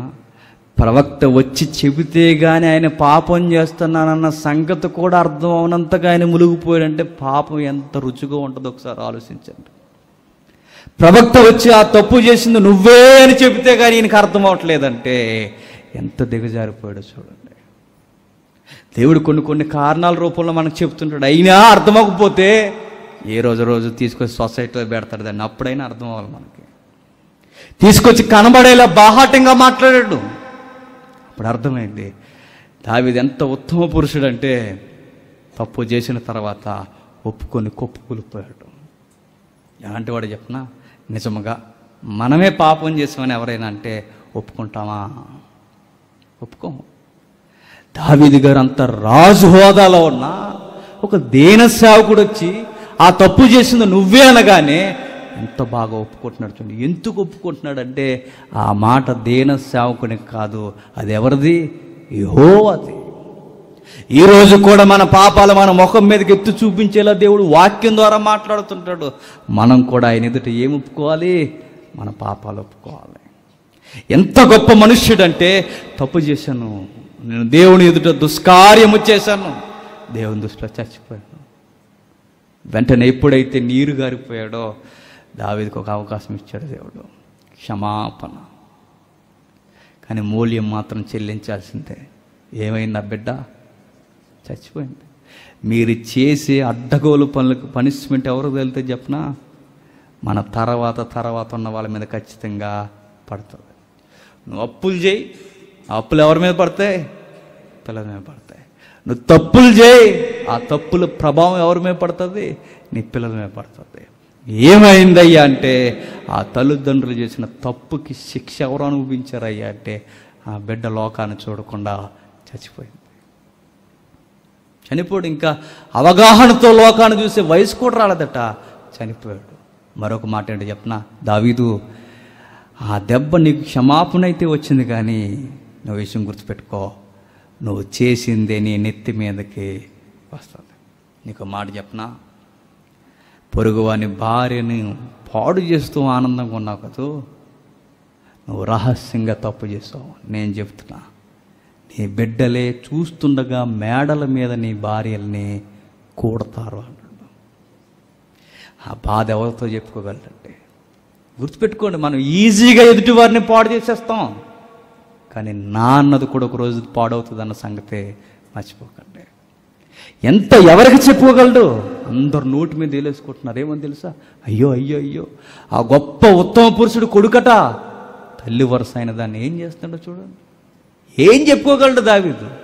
ఏం మాట్లాడుకోగలడు? ఒకే మాట అన్నాడు, ఇది నాకు తగినదే అన్నాడు. నేను చేసిందే నాకు జరుగుతుంది అన్నాడు. సొంత కొడుకులే అడవులకు తవరేశారు. ఎవరిని? దావీదు. కానీ క్షమాపణ అయితే వచ్చింది, కానీ పనిష్మెంట్ మాత్రం పోలేదు. చూడండి, అడవులకు పోతూ జోళ్ళు కూడా లేకుండా ఒట్టు కాళ్ళుతో అడవుల్లో నడుస్తాయని ఏమంటాడు తెలుసా? వెనుకున్న సైనికులు, రాజా మీకు ఎంత కష్టం వచ్చిందయ్యా, రాజుగా మీరు తరబడం ఏంటి, మీరు కత్తి పట్టుకుంటే 10,000 మంది అంటే ఆయన ఏమంటాడు తెలుసా? ఇది నాకు జరగాల్సిందే అంటాడు. ఏడుస్తూ ఏడుస్తూ ఏడుస్తూ 51వ కీర్తన రాస్తాడు. రాస్తూ ఏమని వాపోతాడండి, దేవా శుద్ధ హృదయం కలుగ చేయవయ్యా, నన్ను అభిషేకించవయ్యా, నన్ను కడగవయ్యా, నన్ను బాగు చేయవయ్యా, తప్పు చేశాను అని. గుర్తుపెట్టుకోవాల్సింది ఏంటంటే, ఎందుకు చేశాడో, ఎందుకు టెంప్ట్ అయ్యాడో, జీవితంలో ఒక్కసారి టెంప్ట్ అయ్యాడు. ఎవరు? దావీదు గారు. మనం లేచిన దగ్గర నేను తప్పులు చేస్తున్నాం కళ్ళుతో. ఒక్కసారి ఆయన తప్పు చేశాడు, ఆ తప్పుకు మూల్యాన్ని చెల్లించాడు. జీవితంలో మరలా అలాంటి పాపం చేయలేదట. అంత గొప్ప క్షమాపణ పొందుకున్నాడు చూడండి. జీవితంలో మరలా అలాంటి పాపం చేయలేదట. కొడుకులు దారుణంగా రాజ్యాన్ని సీరేశారు, కొడుకులు దారుణంగా కాపురాన్ని పాడు చేసేసాడు. చివరికి ఎలాంటి ఘోరం అంటే చెప్పుకుంటే సిగ్గు. చెల్లినే అన్న ఆ కుటుంబంలో ఏం చేశాడు? మానభంగం చేశాడు. దీని అన్నిటికీ మూలం ఏంటయ్యా అంటే, ఇంక ఏమనలేని పరిస్థితుల్లో ఏమనగలడు? కొడుకులే కూతుర్లు తిరగబడతారు, నువ్వా మాకు చెప్పొచ్చో అని. ఏమి అనలేక జుట్టు పీక్కుని బాధపడిపోయి పరుపులు తేలిపోయేలా ఏడ్చాడు. ఏడ్చేమన్నాడంటే, ఒకరోజు వృద్ధాప్యంలో, గుర్తుపెట్టుకోండి, వృద్ధాప్యంలో ఆయనకు తీవ్రంగా చల్లేస్తున్నప్పుడు ఆయనకి వేడి కలగడానికట ఒక అమ్మాయిని తీసుకొచ్చారట. కౌగిలించుకుంటే వేడిగా ఉంటుందని. ఆ టైంలో ఏమని రాయబడింది చూడండి బైబిల్లో. త్వరగా ముగించుకుందాం. మొదటి రాజుల గ్రంథం 1వ అధ్యాయం మొదటి వచనం నుండి. బహురుద్ధుడు కాగా సేవకులు అతనికి ఎన్ని బట్టలు కప్పినను అతనికి ఎట్ట కలగకయుండెను. కాబట్టి వారు, నా ఏలినవాడవు రాజునగు నీ కొరకు తగిన చిన్నదాన్ని ఎదుగుట మంచిది. మనల్ని ఎప్పుడు పాడు చేసేది ఎవరో ఆ చుట్టూ ఉన్న బ్యాచే. ఏం చెప్తున్నారు చూడండి, నీకు వేడి రాలేదు, ఏం మంట వేయచ్చు కదా, ఎదుడు చేయొచ్చు కదా. పాడు సలహాలన్నీ ఎప్పుడు పాటించకండి అలాంటివి. నీకు వేడి కలగడానికి తగిన చిన్నదాన్ని ఎదుగుట మంచిది. ఆమె రాజైన నీ సముఖమందుండి నిన్ను ఆదరించి వెట్ట కలుగుటకే నీ కౌగిటిలో పండుకొండునని చెప్పాను. ఇశ్రాయేలు దేవుని దిక్కులన్నిటిలో తిరిగి ఆ చక్కన దాని ఎతకి అబీసాగు అను సునేమీయురాలైన చూసి రాజునద్దకు తీసుకుని వచ్చిరి. ఈ చిన్నది బహు చక్కనదయ్యుండి రాజును ఆదరించి ఉపచారము చేయుచుండెను గాని రాజు దానిని ఎప్పుడు తప్పుడు పని చేయలేదు. చూసారా, ఈవిడు కూడా చక్కనదట. 50 ఏళ్ళ వయసులో ఒక ఆవిడని చక్కగా ఉందని చూశాడు, ఆ మూల్యం చెల్లించాడు. అది జీవితంలో మర్చిపోలేడు. వృద్ధాప్యం వచ్చింది, మరలా చక్కనిది పక్కకు వచ్చింది. ఇప్పుడు ఏం చేశాడు? కనీసం ఏ తప్పుడు ఉద్దేశంతో చూడలేదట, తాకనైనా తాకలేదట. చూడండి, జీవితంలో ఒకే ఒక్క తప్పు చేశాడు. ఆ కళ్ళతో దానికి రూపాన్ని ఇచ్చాడు, కోలుకోలేకపోయాడు. కొడుకులు తప్పులు చేశారు, కూతురు చెరచబడింది, ఇంకా అడవిలు పాలైపోయాడు, రాజ్యం చేల్చబడింది. ఏం సాధించాడయ్యా అంటే ఆ పాపం వలన ఏమీ సాధించలేదు. సుఖం అందుకంటారు పెద్దలు, ఆ సుఖం ఇప్పుడు బాగుంది అనుకుంటాం, రేపొద్దున ఆ సుఖం వెనక వచ్చే కష్టాలు ఎవ్వరూ తీర్చలేరట. ఆ కొద్ది నిమిషాలు సుఖమే అనుకుంటాం, కానీ ఆ తర్వాత వచ్చే మంచి జీవితాన్ని మనం ఏం చేసుకుంటామని అంటే పాడు చేసుకుంటాం. నమ్మి వివాహాలు చేసుకుంటారు. నువ్వు మోసపోవడమే కాదు, నేను నమ్మిన వారిని కూడా నువ్వేం చేస్తున్నావు? మోసం చేసేస్తున్నావు. ఎందుకు ఆ బతుకు? ఏమైనా సుఖపడతారు అనుకుంటున్నారా? ఈరోజు తెలియదు, రేపు తెలియదు, ఎల్లుండి తెలియదు, ఏదో ఒక రోజు ఖచ్చితంగా ఎవరికి తెలియకూడదో వాళ్ళకి తెలుస్తుంది. యవనస్తులుగా ఎందుకు వివాహ జీవితాలు కూడా ఎందుకు పాడైపోతున్నాయి అంటే ఇందుకే. దేవుడు చక్కగా నీకంటే ఒక సొంత బావుని ఇచ్చినప్పుడు ఆ బావిలో నీళ్ళే తాగు. నీకంటే ఒక చక్కటి గొర్రె పిల్ల ఇచ్చినప్పుడు దాని అందే ముచ్చటించు. నీకు చక్కగా నీకు ఒక జతనిచ్చినప్పుడు ఆ జతతోనే నువ్వేం చేయాలనుకున్నా చక్కగా ఉండు. నీకు నచ్చినట్టుగా ఎట్లా ఉన్నా పర్లేదన్నారా ఆవిడ దగ్గర, ఎట్లా ఉన్నా పర్వాలేదన్నారా అతని దగ్గర. ఇది కాదని విచ్చలవిడిగా నేను వెళ్ళిపోతాను అనుకుంటే ఒకరోజు తొక్కబడతావన్న సంగతి మర్చిపోకూడదు. నేను చేసింది నా నెత్తి మీదకి వస్తుంది, ఆ దెబ్బ ఎలా ఉండదు ఖచ్చితంగా దేవుడు నాకు చూపిస్తాడు. యవనస్తులైన వారందరికీ ముందుగా చెప్పే మాట గుర్తుపెట్టుకోండి, ఒకవేళ వివాహాలైతే నీ భార్య తప్ప వేరొకరు నీ కలలో కూడా రావడానికి వీల్లేదు. ఒకవేళ వివాహాలు కావలసిన వారు ఎవరైనా ఉంటే మంచిగా దేవుడిని అడుగు మోకాళ్ళు వేసి, తండ్రి నాకు చక్కటి భార్య అని దేవుడు సెలక్షన్ చేస్తే అదిరిపోద్ది. ఎవరిని చేశాడు ఇస్సాకు గారికి? రాహేలం. ఎవరిని? రెబెక్కా గారిని. రెబెక్కా గారిని చూడు, జీవితంలో తల్లి మర్చిపోలే చేసిందట. అంత సెలక్షన్ ఉంటుంది. దేవుడికి అప్పగించండి, మంచి మంచి భార్యను దేవుడు తీసుకురాగలడు ఖచ్చితంగా. పొరపాటున తప్పులు చేయడానికి అలవాటు పడ్డారో గుర్తుపెట్టుకోండి, మూల్యం మాత్రం చెల్లించాలి. బయట ఎన్ని పాపాలు చేసినా అవి బయటే ఉంటాయట, కానీ జారత్వం మాత్రం సొంత దేహానికి హానికరముగా మారిపోద్దట. చూడండి, కొరింథీయులకు రాసిన పత్రిక 6వ అధ్యాయం, కొరింథీయులకు రాసిన పత్రిక 6వ అధ్యాయం 18వ వచనం నుండి. కొరింథీయులకు రాసిన మొదటి పత్రిక 6వ అధ్యాయం 18వ వచనం నుండి. జారత్వమునకు దూరముగా పారిపోవుడి, మనుష్యుడు చేయు ప్రతి పాపము దేహమునకు ఎలుపలు ఉన్నది, కానీ జారత్వము చేయువాడు తన సొంత శరీరమునకు హానికరముగా పాపము చేస్తున్నాడు. జారత్వం చేసేవాడు ఏమవుతాడట? సొంత శరీరానికి హానికరముగా పాపం చేసుకుంటున్నాడట. బైబిల్లో 2 భావాలతో ఒక పదం వాడబడింది. తన దేవాలయాన్ని ఆలయాన్ని పాడు చేసిన వాడిని ఖచ్చితంగా దేవుడు పాడు చేస్తే. ఒకటి ఆలయం అనగానే సంఘం అన్న ఉద్దేశం ఉంది, ఆలయం అనగానే దేహం అనే ఉద్దేశం కూడా ఉంది. ఆలయాన్ని ఎవడైతే పాడు చేశాడో వాడిని ఖచ్చితంగా దేవుడు పాడు చేస్తాడు. దేవుడు పనిష్మెంట్లు ఇవ్వడంలో కొన్ని మాట్లాడటట.